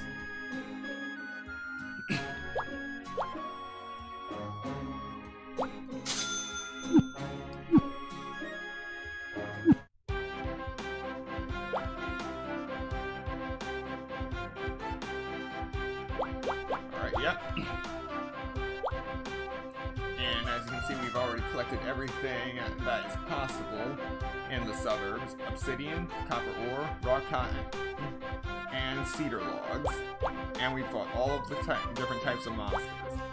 So we're just going to go in here a few more times, and then we'll take that last request that's available in the Adventurer's Guild to move on. We just want to build up our power a bit rather than trying to speed run this game.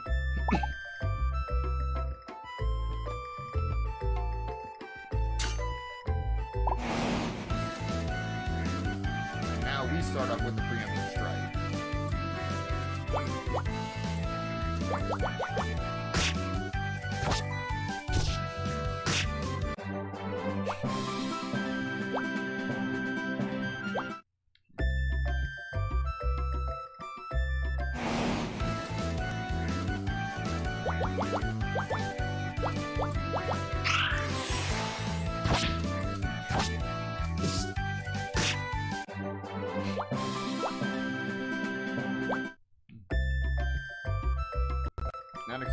Not collecting as much XP now.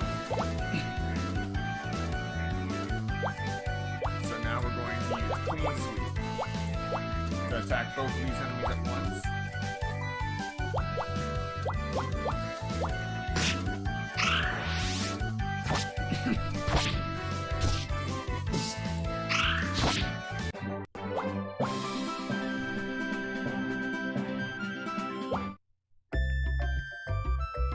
just need one more of those battles.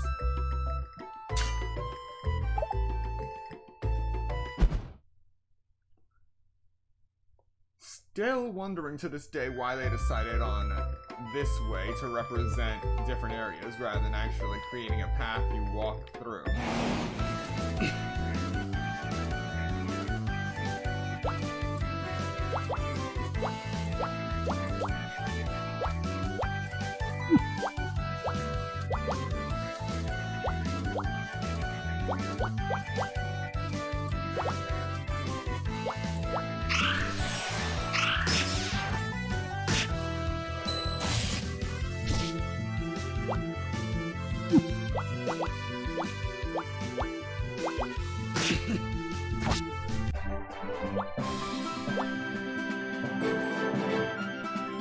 Alright.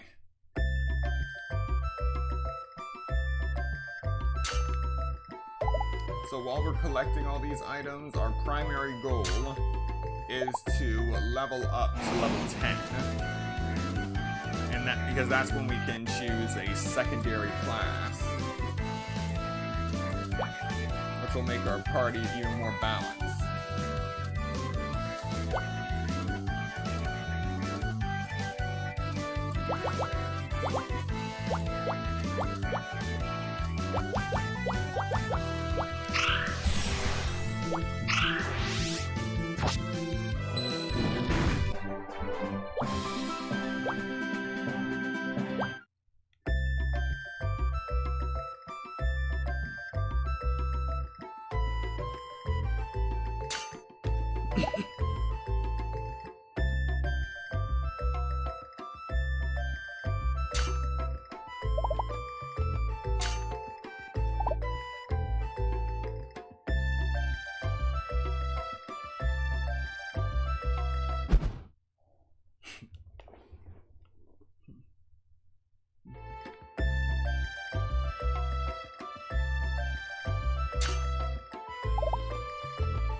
I've been forgetting that node this whole time. And make you think there's nothing behind that tree.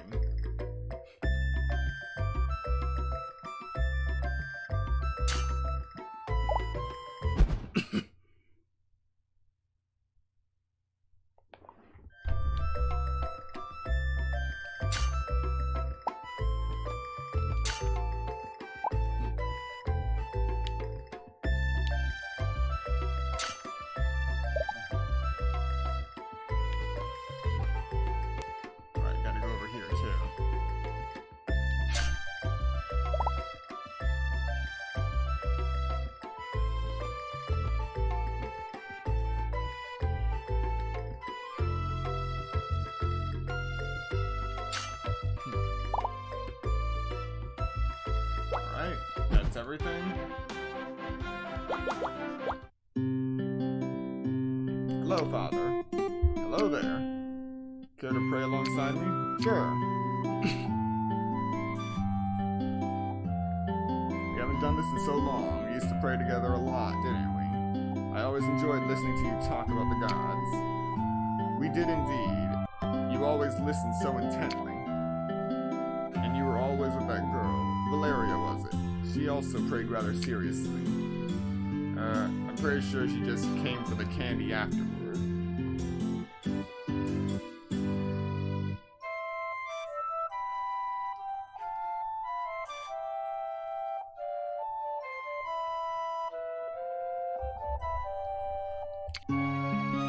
Did she now? Were you the same by any chance? No, I was there for the talks.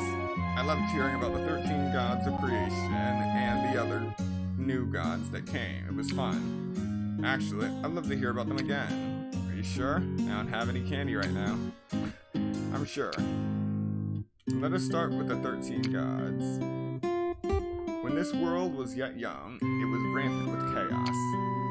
This chaos gave birth to two gods, Sangranoth of the sun and Sharono of the earth. They gave birth to 5 more gods. First came the twin sisters, Lomenia of womanhood, and Ganesis of misery, of light and dark respectively. Then came the 3 wild brothers, Kanos of fire, Agrus of the ocean, and Borg of war. Another 6 gods were born from these 5, which formed the pantheon we now know as the 13. I feel closer to them now because I've experienced their blessings. That's good. The gods' blessings are important for soldiers and adventurers alike. Thank you, Father. Alright. We didn't get hurt much, so the treatment fee is only 106.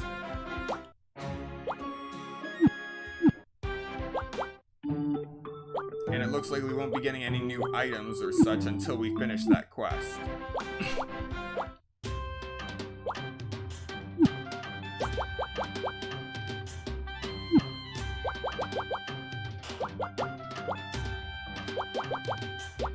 Alright, hold off on the cedar on processing the cedar logs.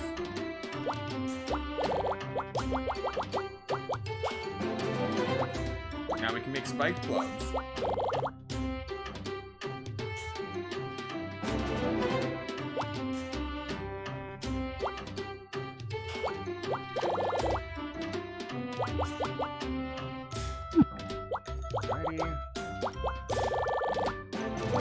Make some cotton braids, make more cedar sticks.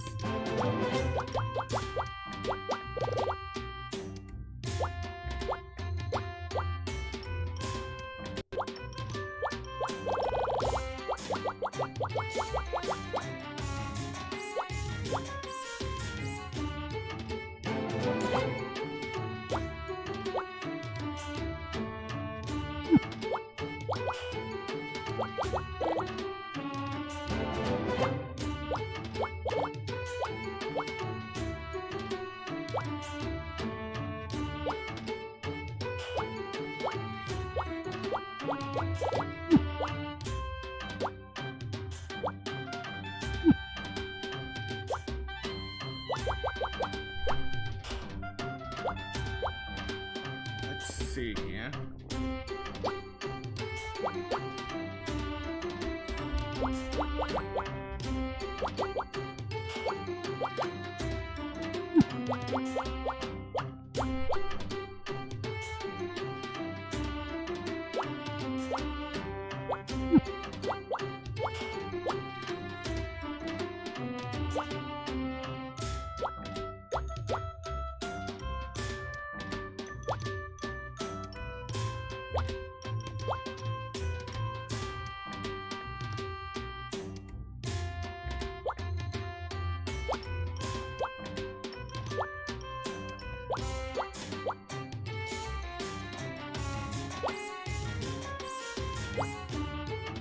Okay.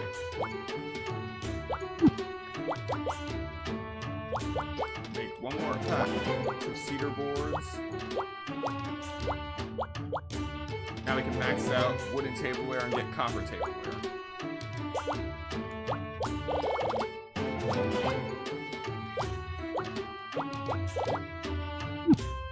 We'll just save our copper for now.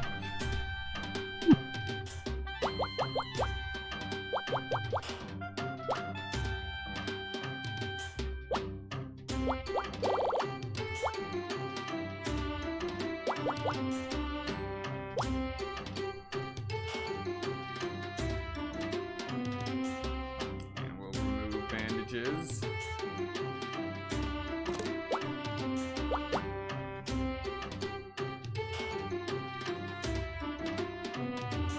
And add all the clubs we have.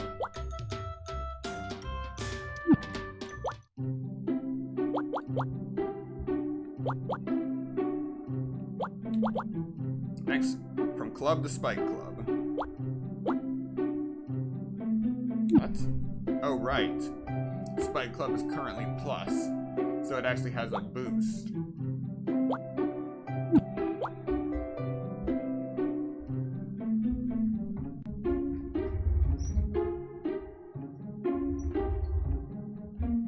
Alright.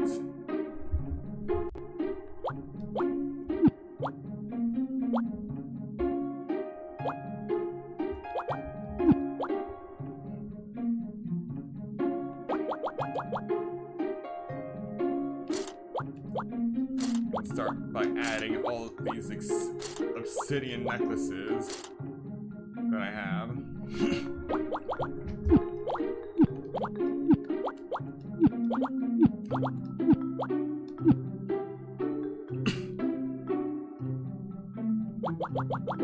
Got three trophy records. Maximum sales exceeded 5,000. Healing potions, medium. One day's satisfaction exceeds 250. So now we can get more raw cotton. Should be one more. Combat. Maximum damage. Inflicted more than 250 damage in battle. Alright.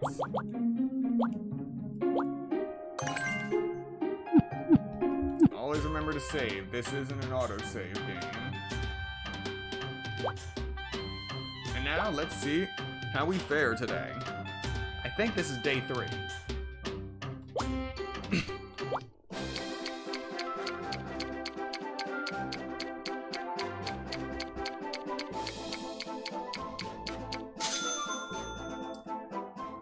Sickles did not sell a bit, but satisfaction is still up.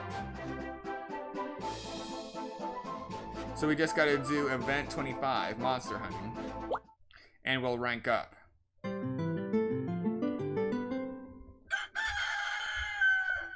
And we will do that after one more exploration run when we level up to level 5.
Alright, here we go.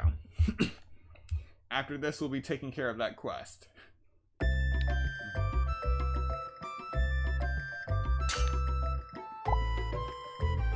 We don't even have to engage with the monsters. All we really need is the materials.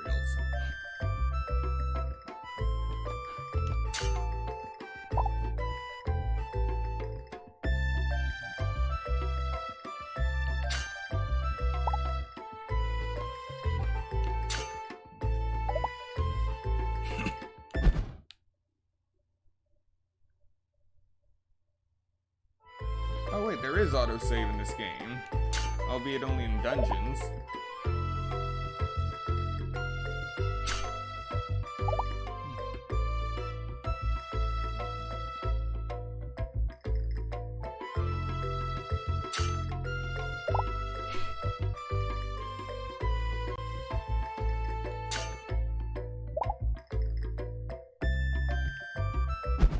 Alright, is the audio still good?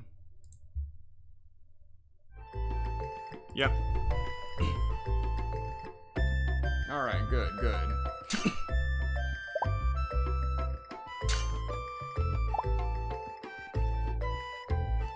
So if you're playing this game, once you've actually done everything you need to do in a certain dungeon, and you want to just collect the items, you can actually take care of all that pretty quickly.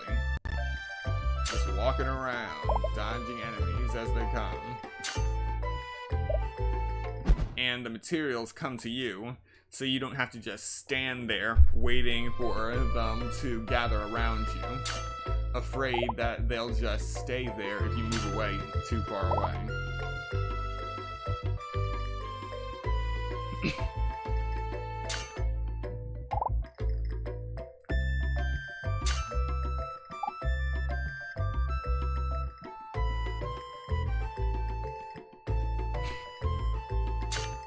Should be the last one.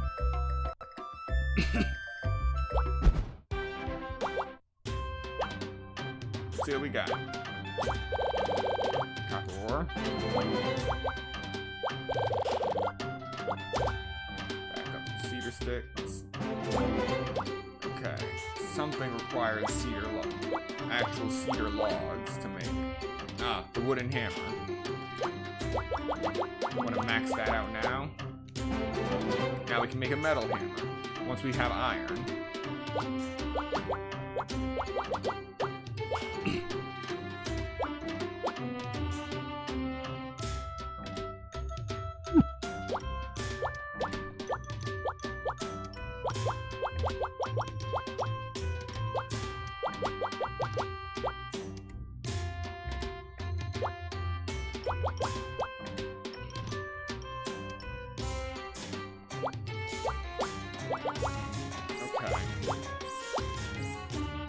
So for the cedar logs, I'll turn them all into cedar boards.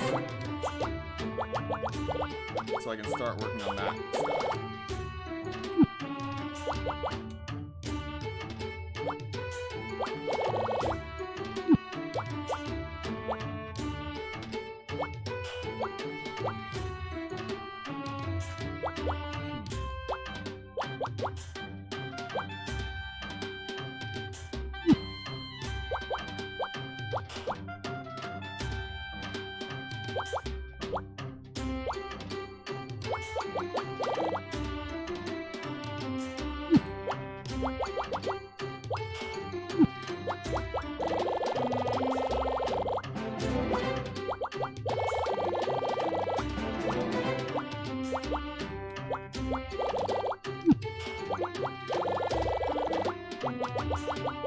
There we go.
Okay, so there's not anything else I can make further down the line with what I have.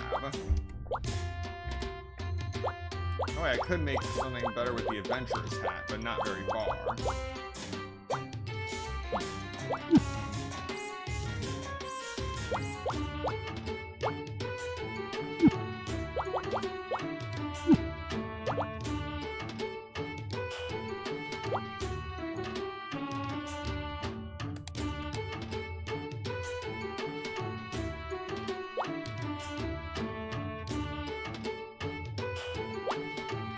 Alright, all this should do.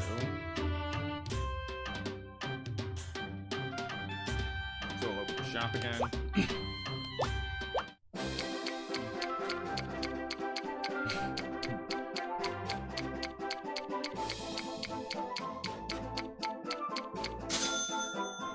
Alright. And we got another jewel. So that's 3 so far. Only 97 to go before we can get all of the equipment we need to truly master this game.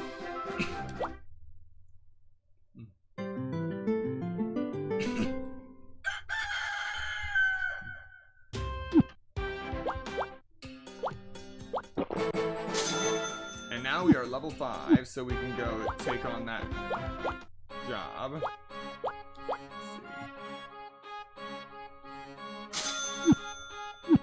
Wait.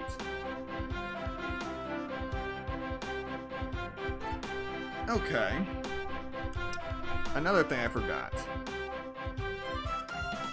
This game doesn't evaluate your... This game doesn't heal when you level up, but it also doesn't scale your HP based on percentages when you level up. That means if you have full HP and then you level up, you won't have full HP anymore. You'll have the same amount of HP that you started out with. It's just that your max HP will be higher. So it's always best to go to the tavern to eat first, then go to the infirmary. Because if you go to the infirmary first, then go to the tavern, and then level up, you'll have to go back to the infirmary to fully heal, and you'll end up paying more. That's one of the things I really didn't like about this game. So we're going to be taking Patrol Quest 1. Here's a request from the guild. It's to patrol a dungeon to check for any abnormalities. A request from the guild. The state has requested a very important task of us to patrol and gauge the level of danger of a dungeon. I need you to patrol the suburbs to a specific point and report your findings. You can't cancel this request once you've accepted it. Choose wisely. That is why I just left it there. Accept the request? Yes. I'm counting on you.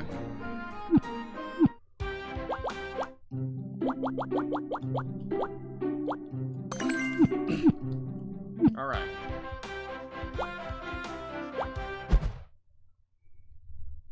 So now it's just like usual, we're going to just run through here, collect the materials, and we're going to see whatever is in Suburbs 4.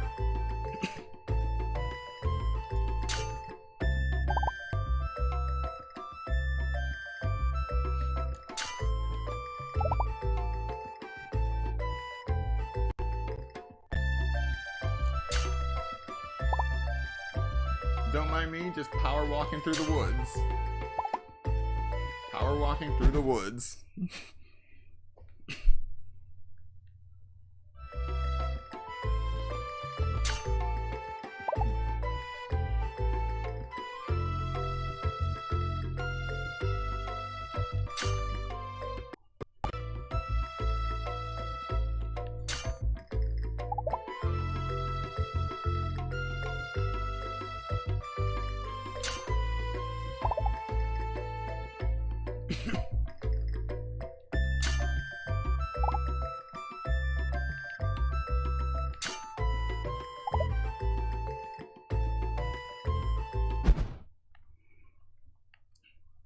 Once we finally get a better pickaxe, then we can actually start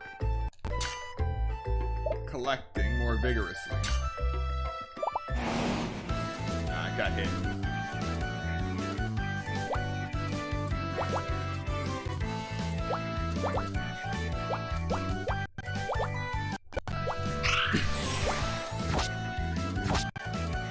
Missed.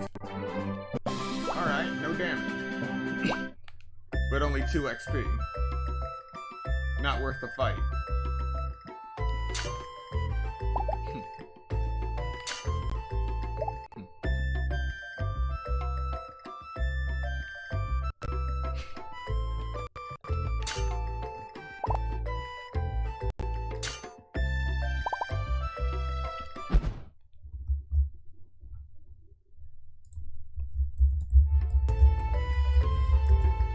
This should be as far as I need to go.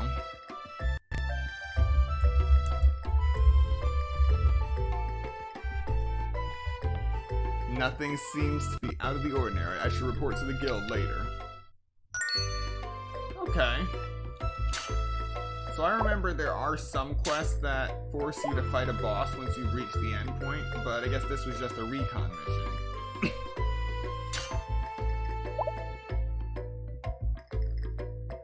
Playing off of very faint memories.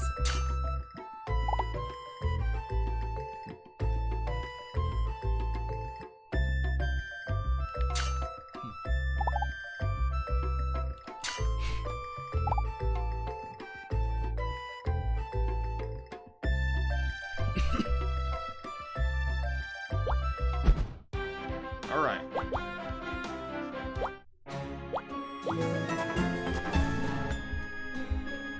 Well done. Thanks for your hard work. So nothing out of the ordinary. I'll let the state know at once. And now we have more jobs. One of them. This is number 25 that we needed to do. The killer snakes. Killing 5 of them in the suburbs. Once we finish this, then we'll be able to upgrade our shop rank. And we can finish mushroom salad right away.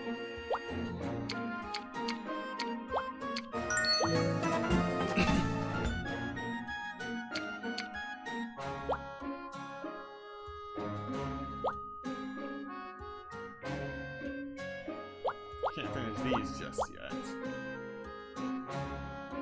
So we'll queue up Monster Hunter. Job from the state. From the state? Yeah, we get them every now and then. Apparently the king's going hunting to pray for victory.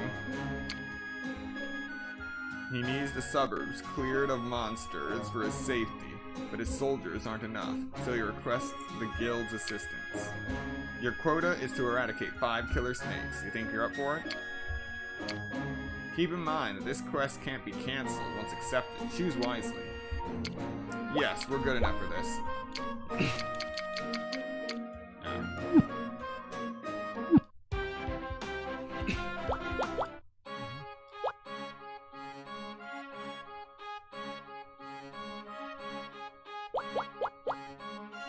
We only need 3 gold to heal, because the only thing that is wrong is that Joel is missing 3 MP.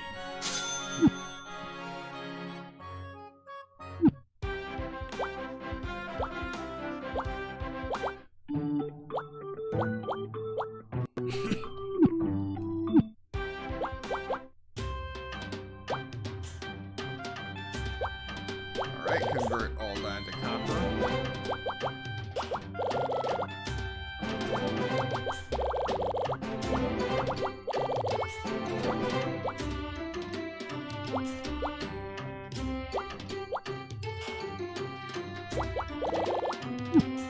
Let's see what we got.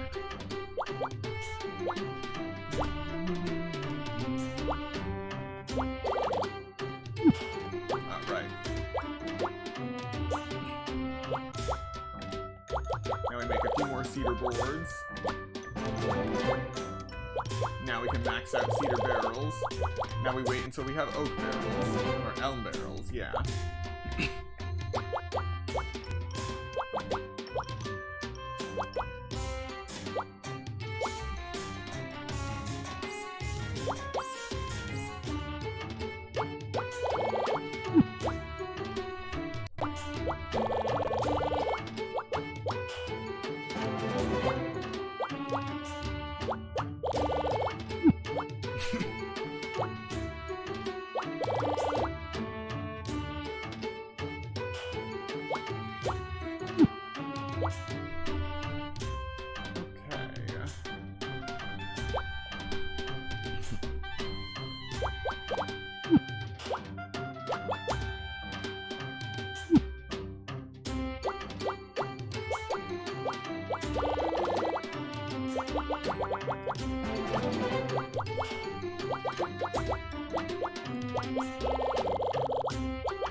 Max out the wooden helm, or max out armor.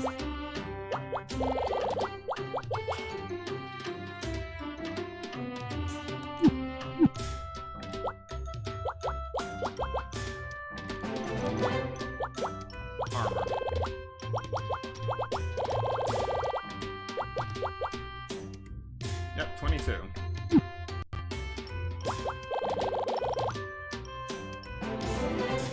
Now we can make copper armor once we get tanned leather.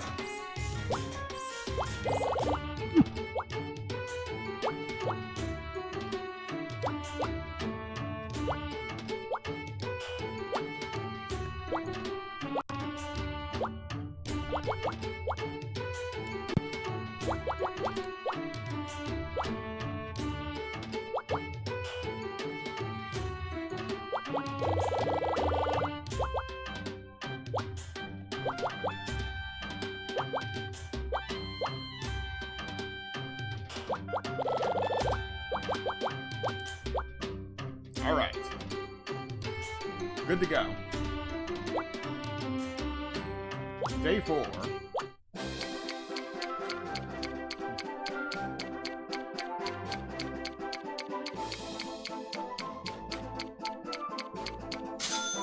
You know, sometimes I wonder what people are doing with all these clubs and spike clubs I sell.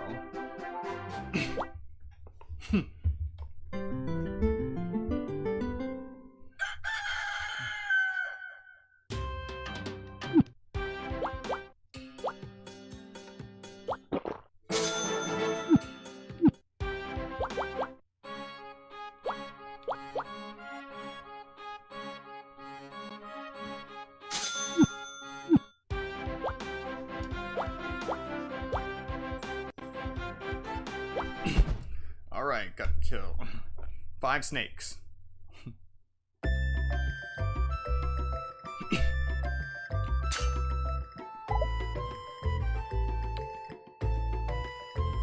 No snakes in this enemy. Or that enemy.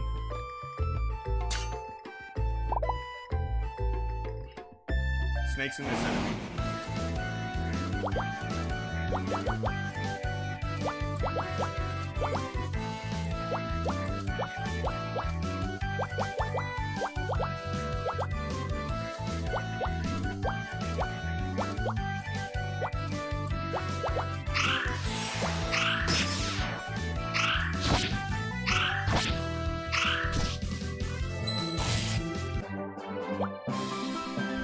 Victory. Welcome back.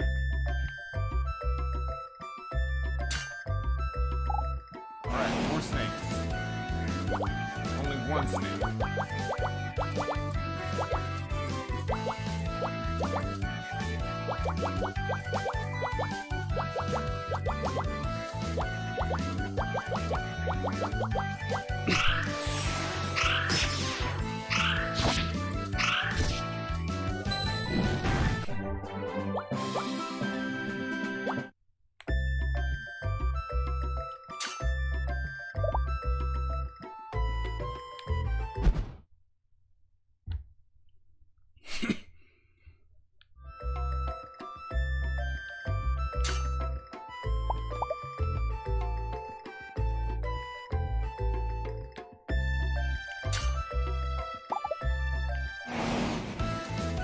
Alright, another one.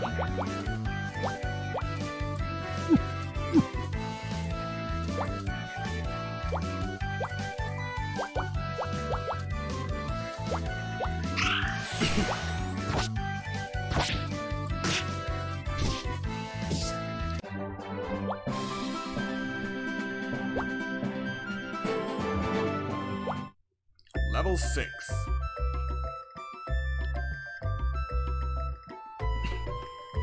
We are slowly getting stronger.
This should be the last one.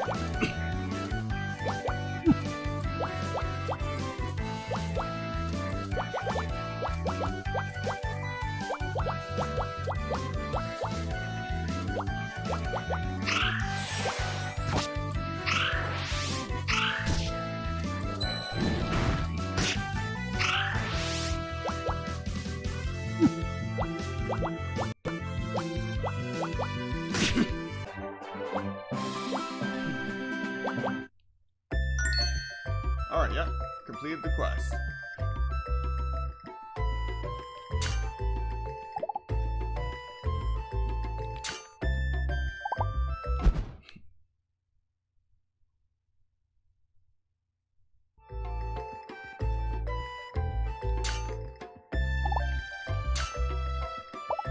So yeah, they originally made this game for the PlayStation 4 and PlayStation 5, and had relatively low waiting times,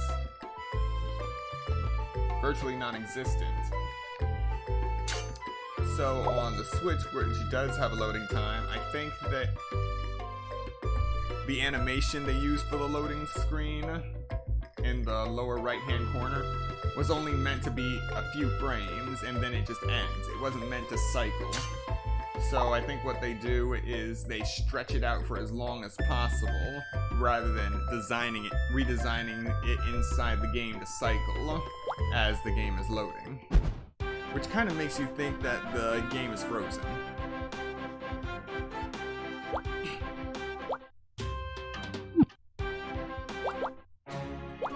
Alright. Now that we stole all those small things, we can complete this job, Secret Procurement. A request from Horde. He wants to make blindness powder to sell in the item shop. He needs small scales and small fangs to make it. You can get small scales and small fangs from G-lizards and killer snakes in suburbs. G-lizards probably is giant lizards. Accept this request? Yes. Well done. Thank you for your hard work. Blindness powder is so useful in battle. A good adventurer knows when to utilize items.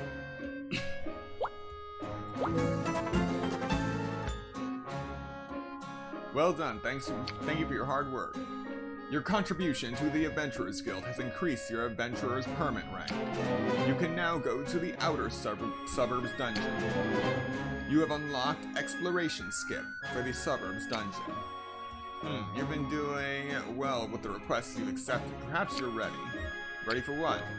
The arena. Arena? You mean the one a little out of town? That arena? That arena. It's the perfect place to prove your skills and knowledge gained from your adventures. You should test your mettle. Next one is the Palace Wall Repair. A mason in town wants cedar logs and thin vines. So I have to steal from the vine creatures next.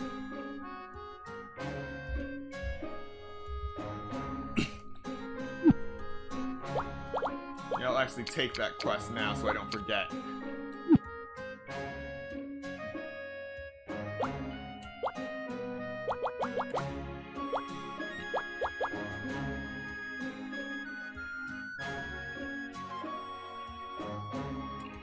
We're actually making such good progress that I am going to spend the 8,000 gold to upgrade our Joel's steal ability to the max. So now it has the chance to steal items from enemies. Chance to steal is increased by 50%. It was worth it. It was all worth it.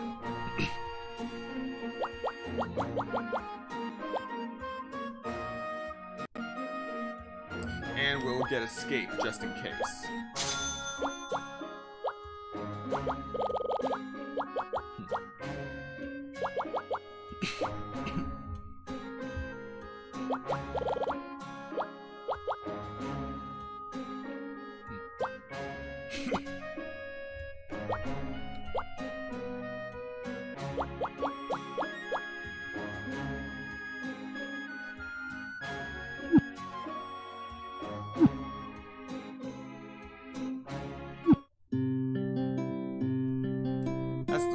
Big requests I've completed. I think I'm getting the hang of this. Master Aiken said the arena is the perfect place to prove my adventuring knowledge and skills. Maybe I should give it a shot. Come to think of it, I've never been here before. I'm sorry, sir. This is the entrance for arena participants. Spectators must use the entrance over there. Actually, I'm CL, an adventurer. Oh, so you're an adventurer. My apologies. So you are here to participate as a combatant? Yes. But this is my first time here, so I'm not sure how it works. That is perfectly fine. Allow me to explain how things work here at the arena.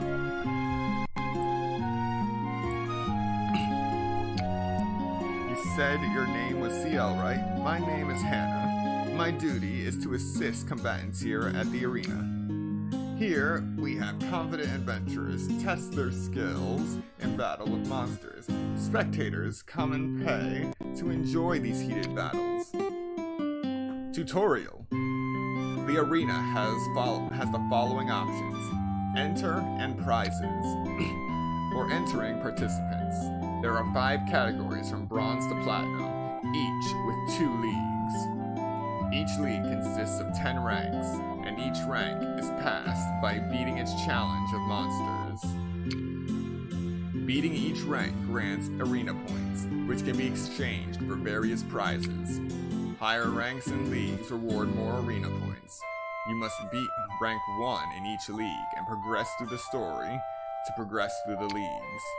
You can enter 5 battles in an arena per day. Even defeats in the arena count towards this daily limit. Also, note that enemies defeated in the arena do not count towards any active request objectives. Would you like to read this tutorial again? Of course not. That's the general idea of how the arena works. Thank you. I think I kinda understand, maybe. I do recommend you enter and find out for yourself. Experience is the best teacher, or so they say. I look forward to seeing you fight. Alrighty.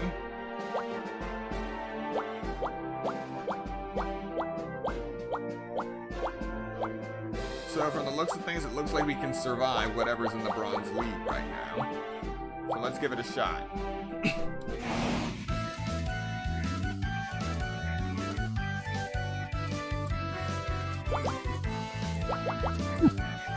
Right, I didn't heal. Oh well, we'll still make it. One of the good things is you can still steal from the enemies here. And since my steal skill is now maxed out, we're gonna have a great time.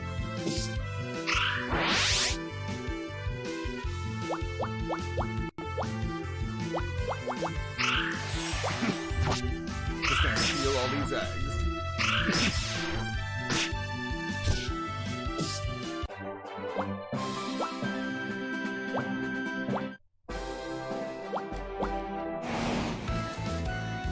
Into the next one.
Oh, what luck. We can actually get thin vines from the exchange. So now we've completed that request just like that. Also gonna get some small things because we need those for later.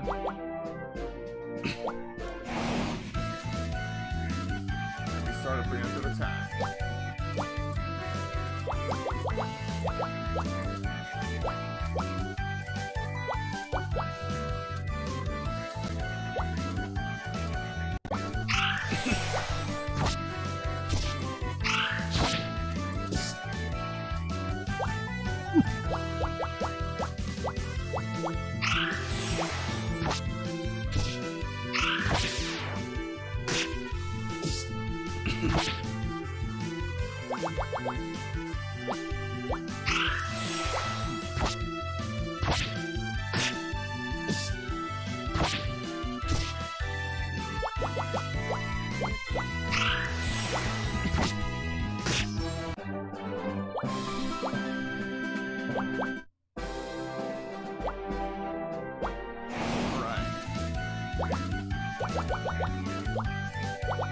Making good progress.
Alright. Sorry about that. We finally have our next book on the line, Intermediate Tool Making, where we'll be able to make copper frying pan, copper pot, and the hatchet. Why it has a sprite of a pair of pliers instead of a hatchet, I have no idea.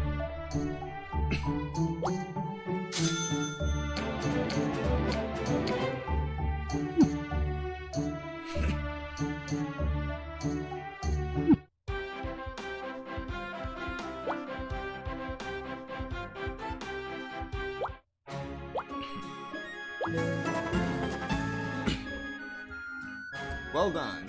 Thanks for your hard work. A palace is the symbol of Sandburg. Its walls must also be kept in tip-top shape. You have unlocked a new formation. You learned the castle wall formation.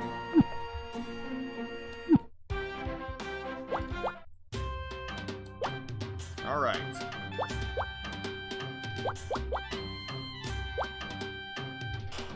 Let's see what we got here. First, convert all our copper ore to copper. Now we check out commodities. Alright, we can upgrade copper tableware to the max. First, let's check out the other stuff.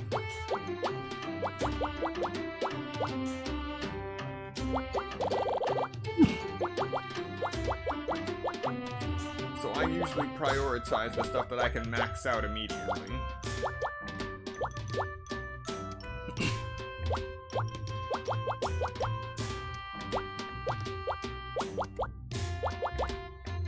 Yeah, so it looks like it'll be doing copper tableware.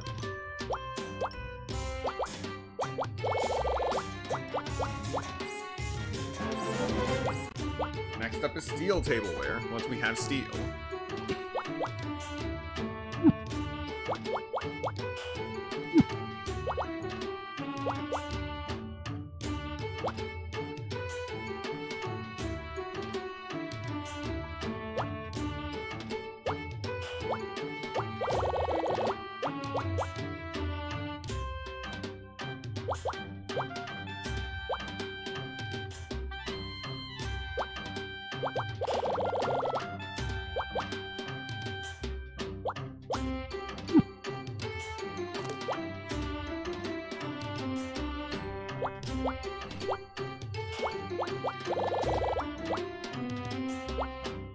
Alright, that should do it. Let's see how we fare on day 5.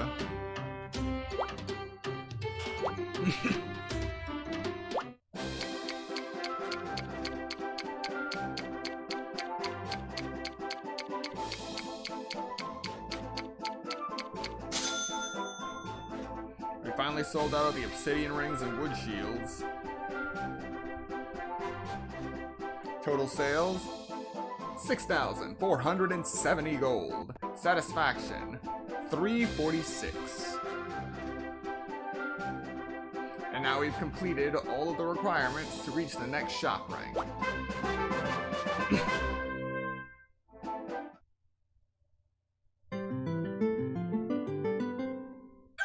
That's the only congratulation we get for increasing our shop rank. Did you expect the rewards? Oh no. That would be too easy.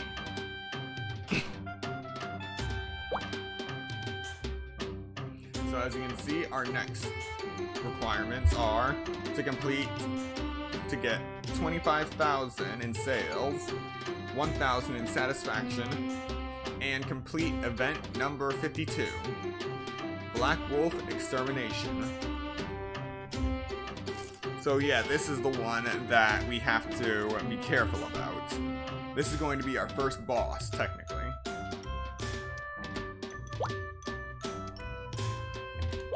So let's save.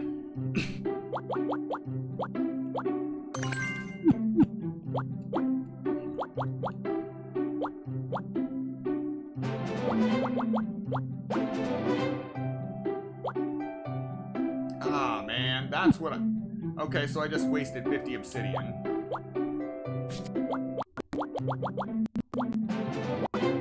Alright, got regular... Okay. So I'm gonna load again. Alright. So. What I did was I collected this 50 obsidian while I already had 100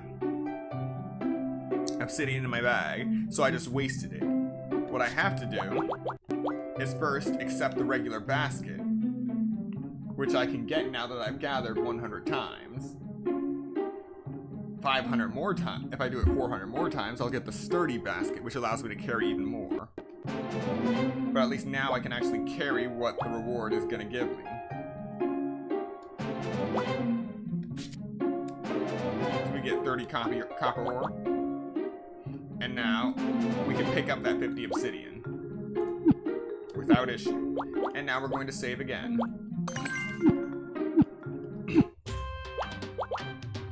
Go to create. Convert the 30 copper ore we just got into actual copper bars.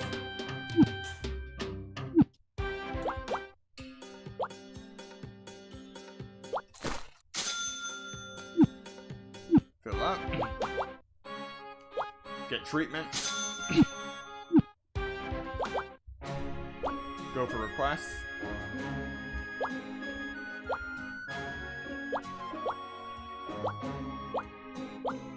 None of which can be finished instantly.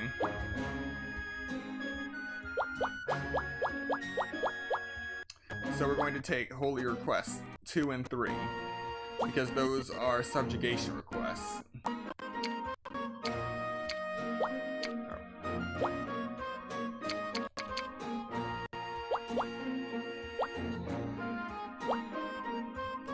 There's a request from Kristoff at the infirmary. His Holy Order has prescribed the extermination of some harmful monsters.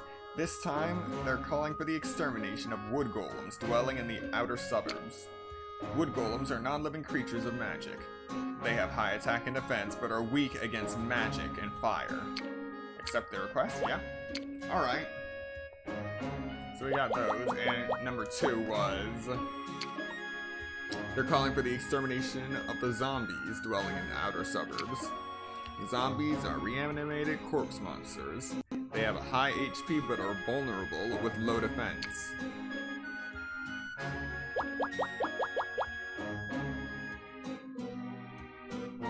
And this one they just need broadswords. I just need to make 10 broadswords, which isn't a problem.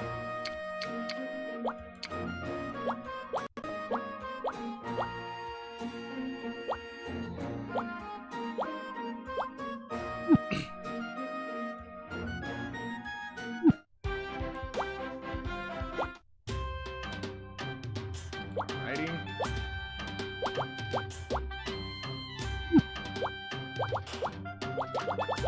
Keep cedar boards. 10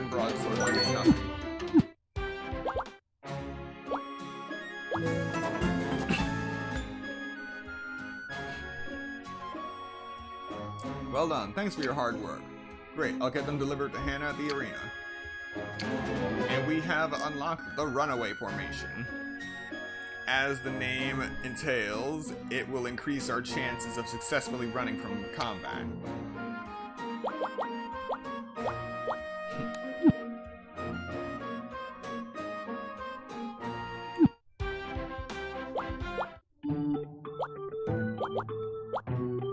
And now we can actually buy more stuff from the shop. Like the elm log, which we'll find in the outer suburbs anyway, so we're not going to buy any of that. Also, copper.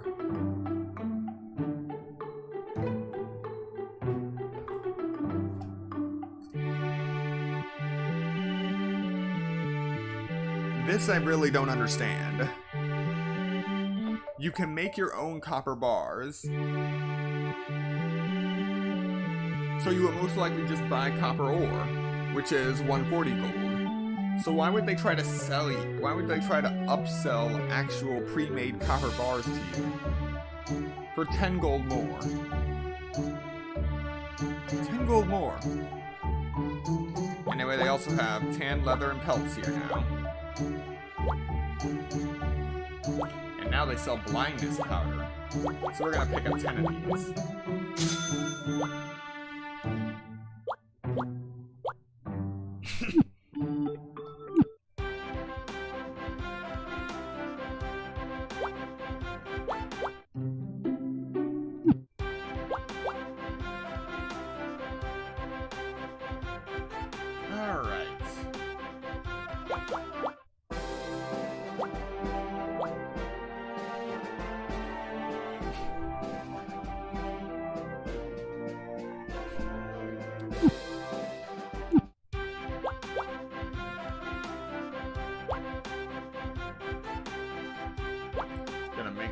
Through the outer suburbs once. See what we're dealing with.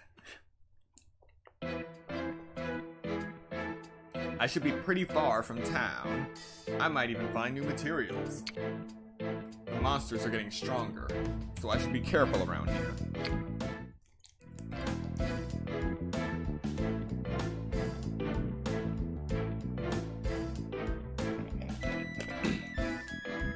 Alright, let's do this.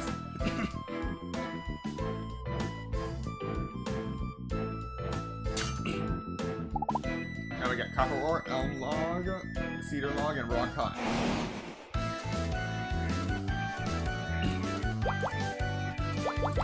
Let's take care of the golems with fire.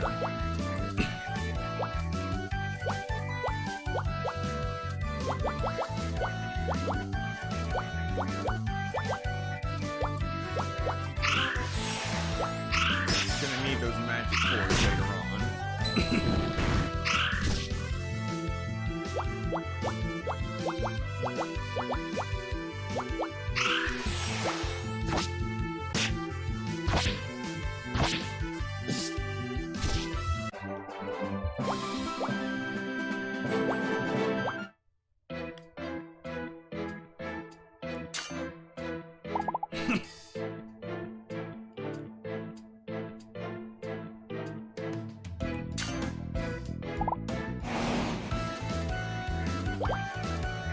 Now we're fighting slimes.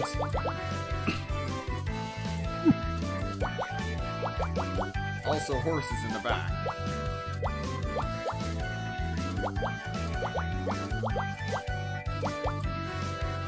Don't let that face fool you, they can be vicious.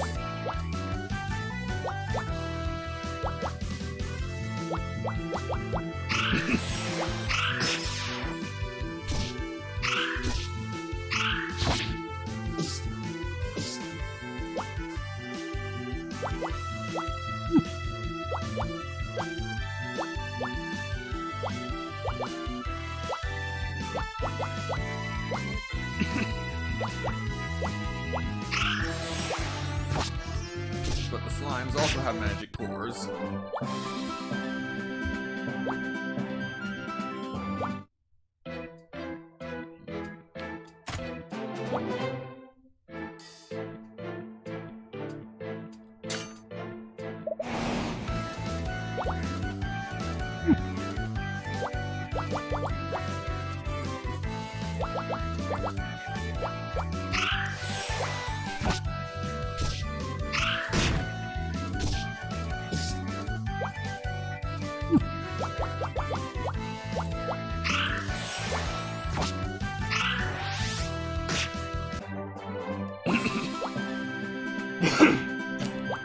Alright, one more battle and we'll level up to level 7.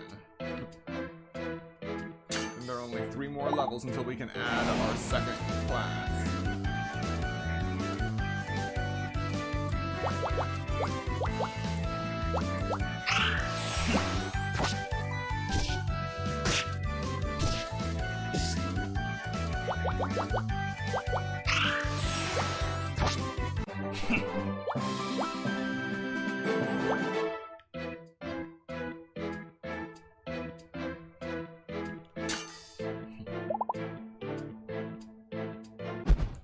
We're finally into Outer Suburbs 2.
Alright, so this is a more difficult battle.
Oh boy. Oh wow, 1 HP.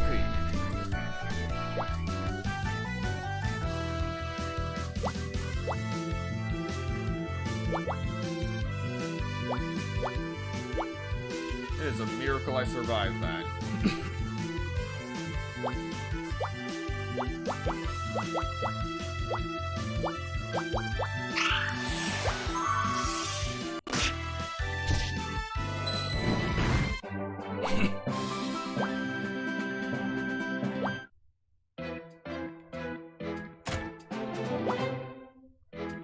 Got a defense tone.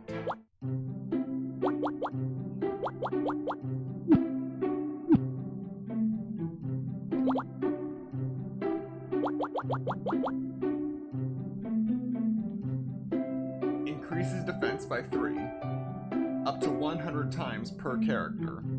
So you can only increase your defense of a character up to 300 using these books.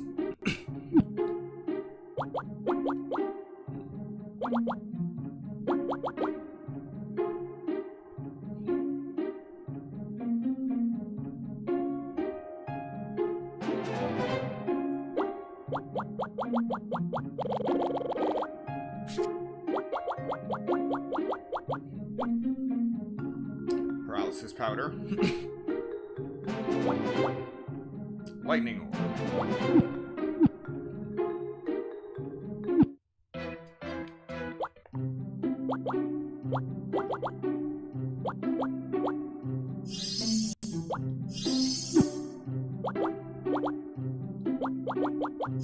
Definitely gonna have to invest in some more mana potions.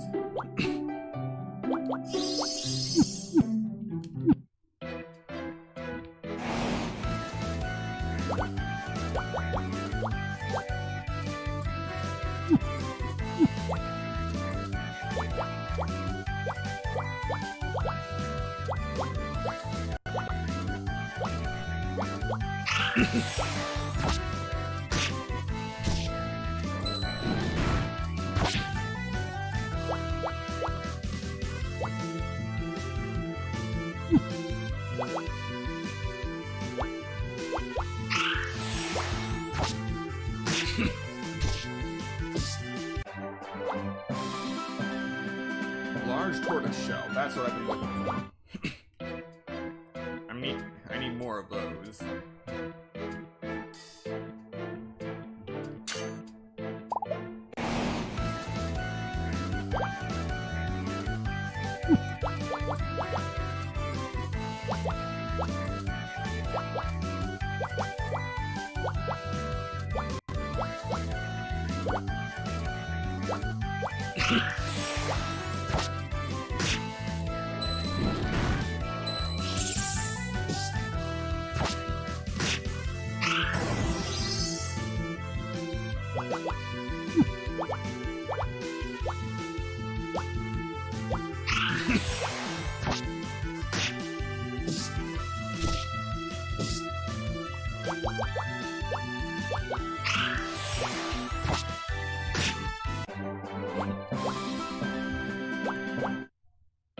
Alright.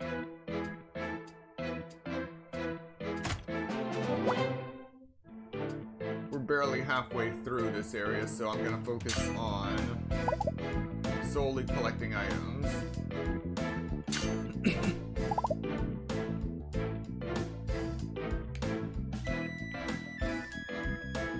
That's right, come closer. Don't be afraid. Come on. Come on. Come on. Yes!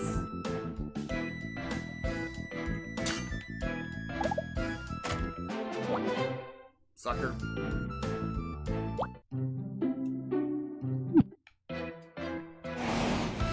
And I'll fight you anyway, just to spite you.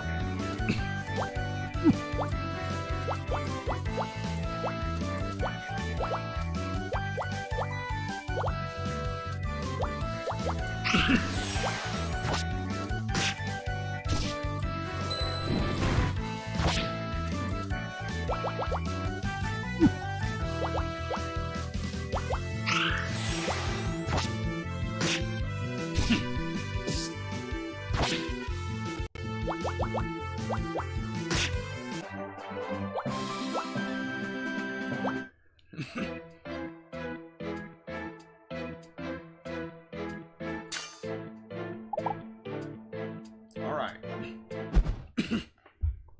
On to Outer Suburbs 3. How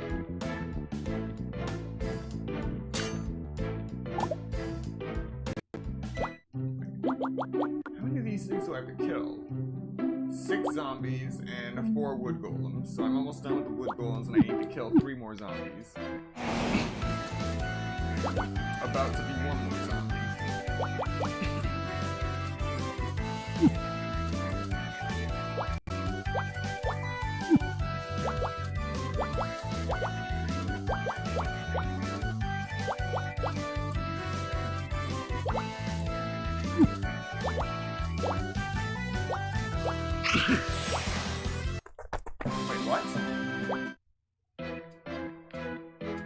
did not retreat.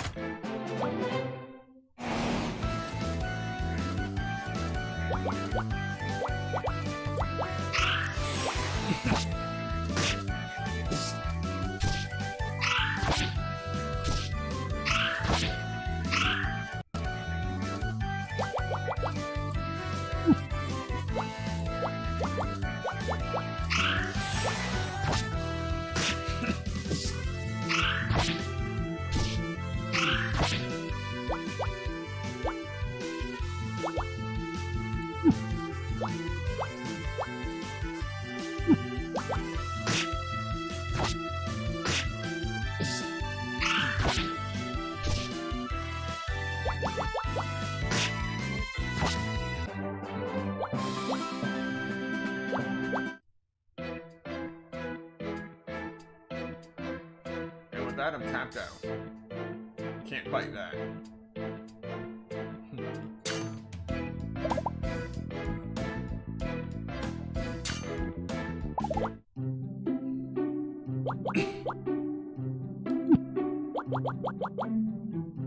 I might be able to get something out of these.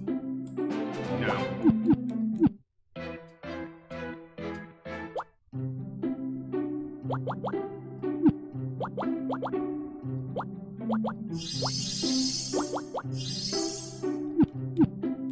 Alright.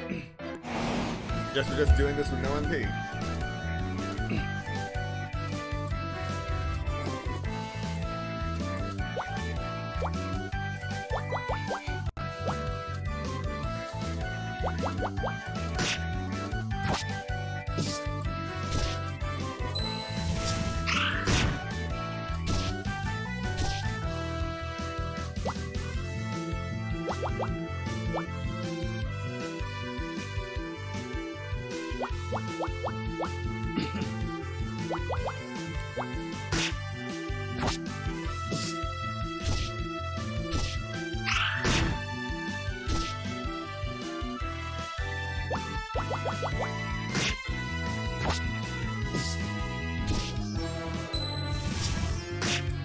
You try to blind me, I counterattack you.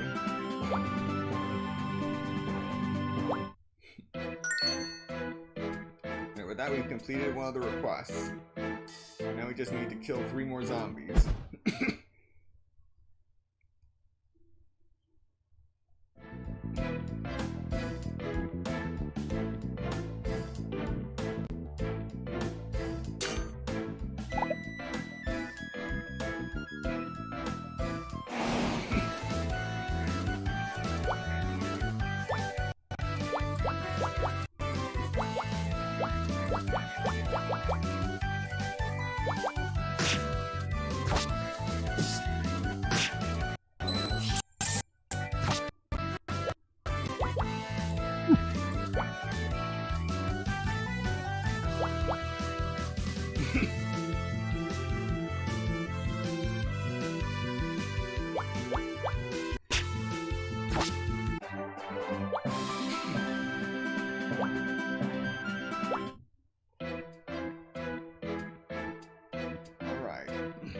Just need to kill 1 more zombie.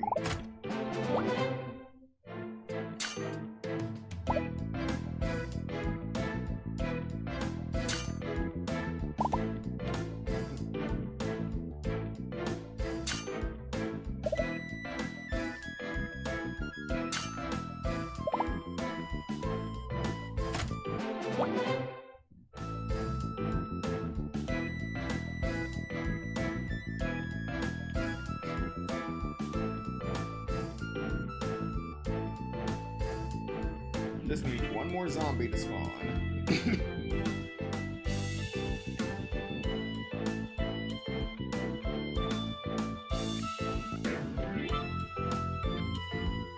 So we'll just have to go to another area and then come back, if there's not one in that area.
Okay. One thing I can do is retreat to despawn the enemy entirely and wait for them to respawn.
Stop donkey kicking me.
Alright.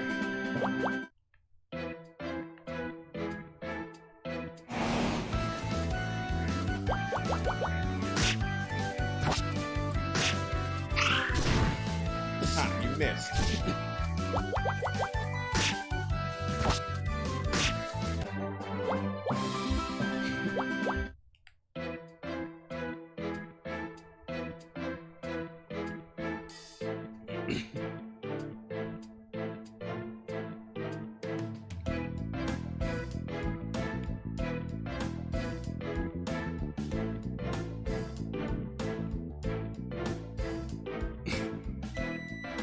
Why does it take so long? There we go. Last zombie.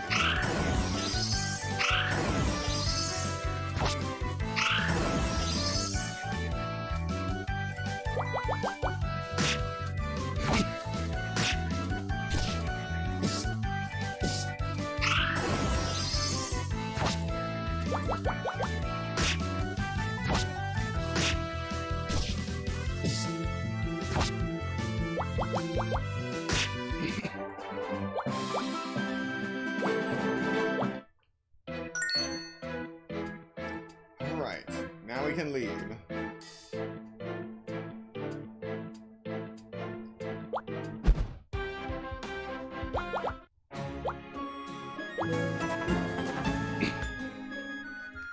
Well done. Thanks for your hard work. Your contribution to the Holy Order has unlocked the faith blessing of Salunde of the Hunt. Well done. Thanks for your hard work. Your contribution to the Holy Order has unlocked the faith blessing of Shirar of Trade. Here's a request from Carmilla at the tavern. She needs sweet pollen to make her flowering tea with. Flowering tea has a really sweet scent. It's one of Carmilla's favorites. You can get sweet pollen from Carniflowers in the outer suburbs. Make sure you get enough.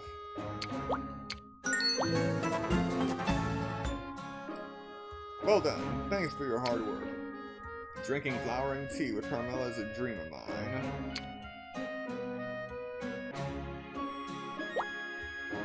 Here's a request from Horik in the item shop. He wants you to make some silence powder, to sell in the item shop. He needs essence of magic and sweet pollen to make it. You can get essence of magic from ghosts and sweet pollen from carniflowers in the outer suburbs.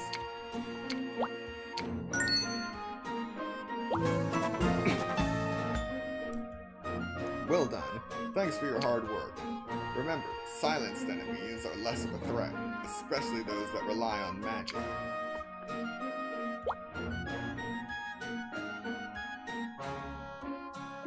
So we're gonna do the boat tail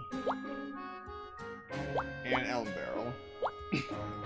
Here's a request from Horik at the item shop. He wants to make antidotes to sell in the item shop.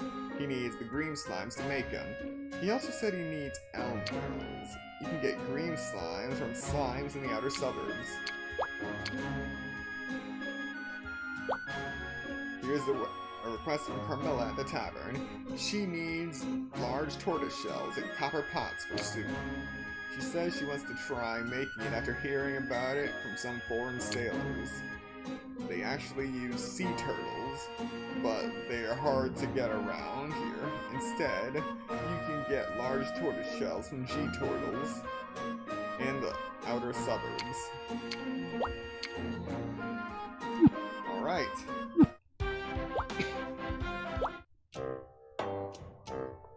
Thank you, have a nice day. Thanks, I'll be sure to come again. A customer? Yeah, I feel like we're getting more and more every day. We'll be flourishing in no time. Great, we'll make it work together. Thanks, Valeria. I really appreciate your help. I couldn't do all this without you. Hey, what's with you all of a sudden? Don't mention it. Besides, I like doing this. It's fun. Like when we used to play shop as kids. You did make me do that quite a lot, didn't you? Oh, come on. I didn't make you do anything. You love pretending to be the customer. Is that how it looked? Yeah. We did used to pretend to be in a candy shop a lot, didn't we? Wasn't it your dream to run a candy shop? Wait, I remember. You wanted to run a candy shop so you could eat candy all day. That was a long time ago.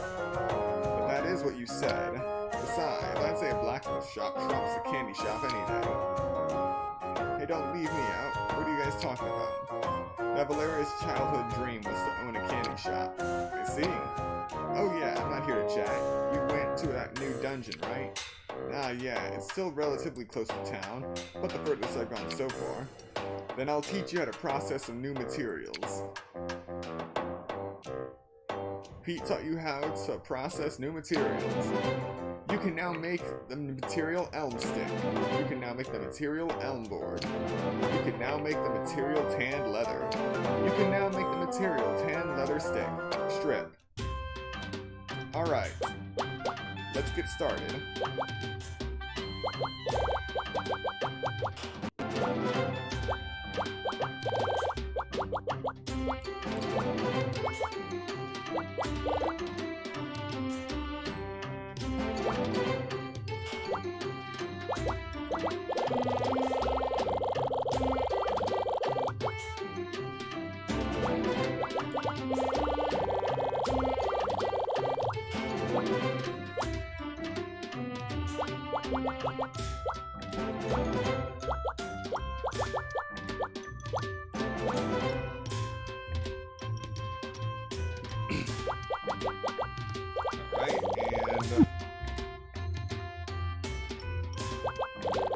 Convert all our copper ore to copper.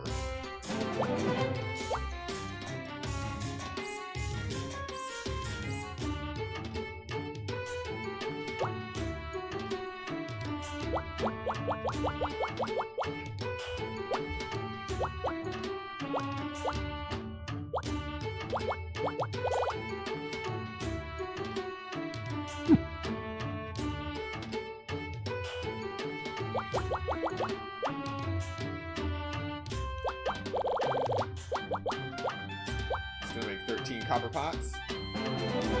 Now we can make iron pots.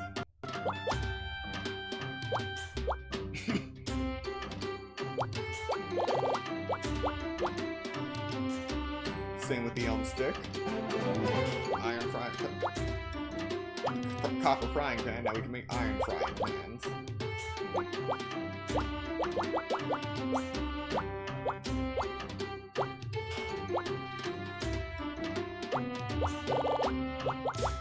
Now we master hatchets. Wood splitting axe.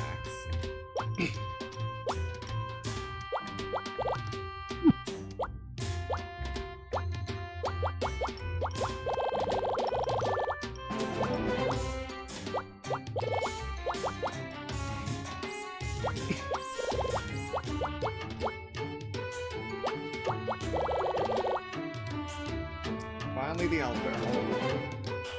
Now we can make oak barrels once we get oak wood.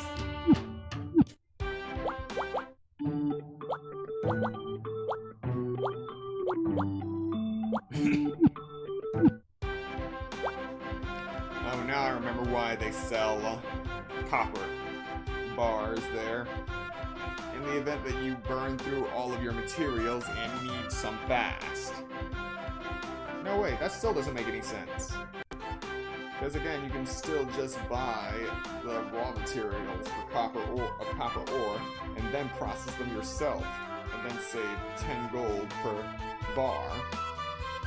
I'm confused. This thing is really confusing me.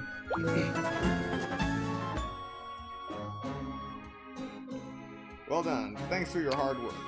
I do wonder what tortoise soup tastes like. Maybe I'll go try some out tomorrow. Well done. Thanks for your hard work. Take poison lightly and it'll kill you. Always keep plenty of antidotes spare. Indeed.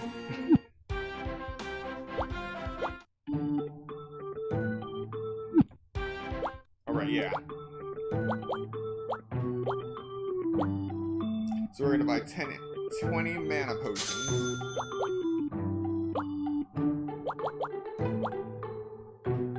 And 22 healing potions.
We are going to end the stream here for today.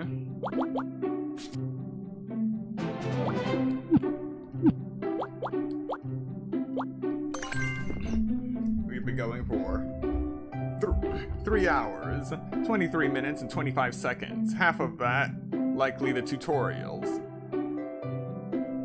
Hello, welcome to the stream, but unfortunately we are ending it for today.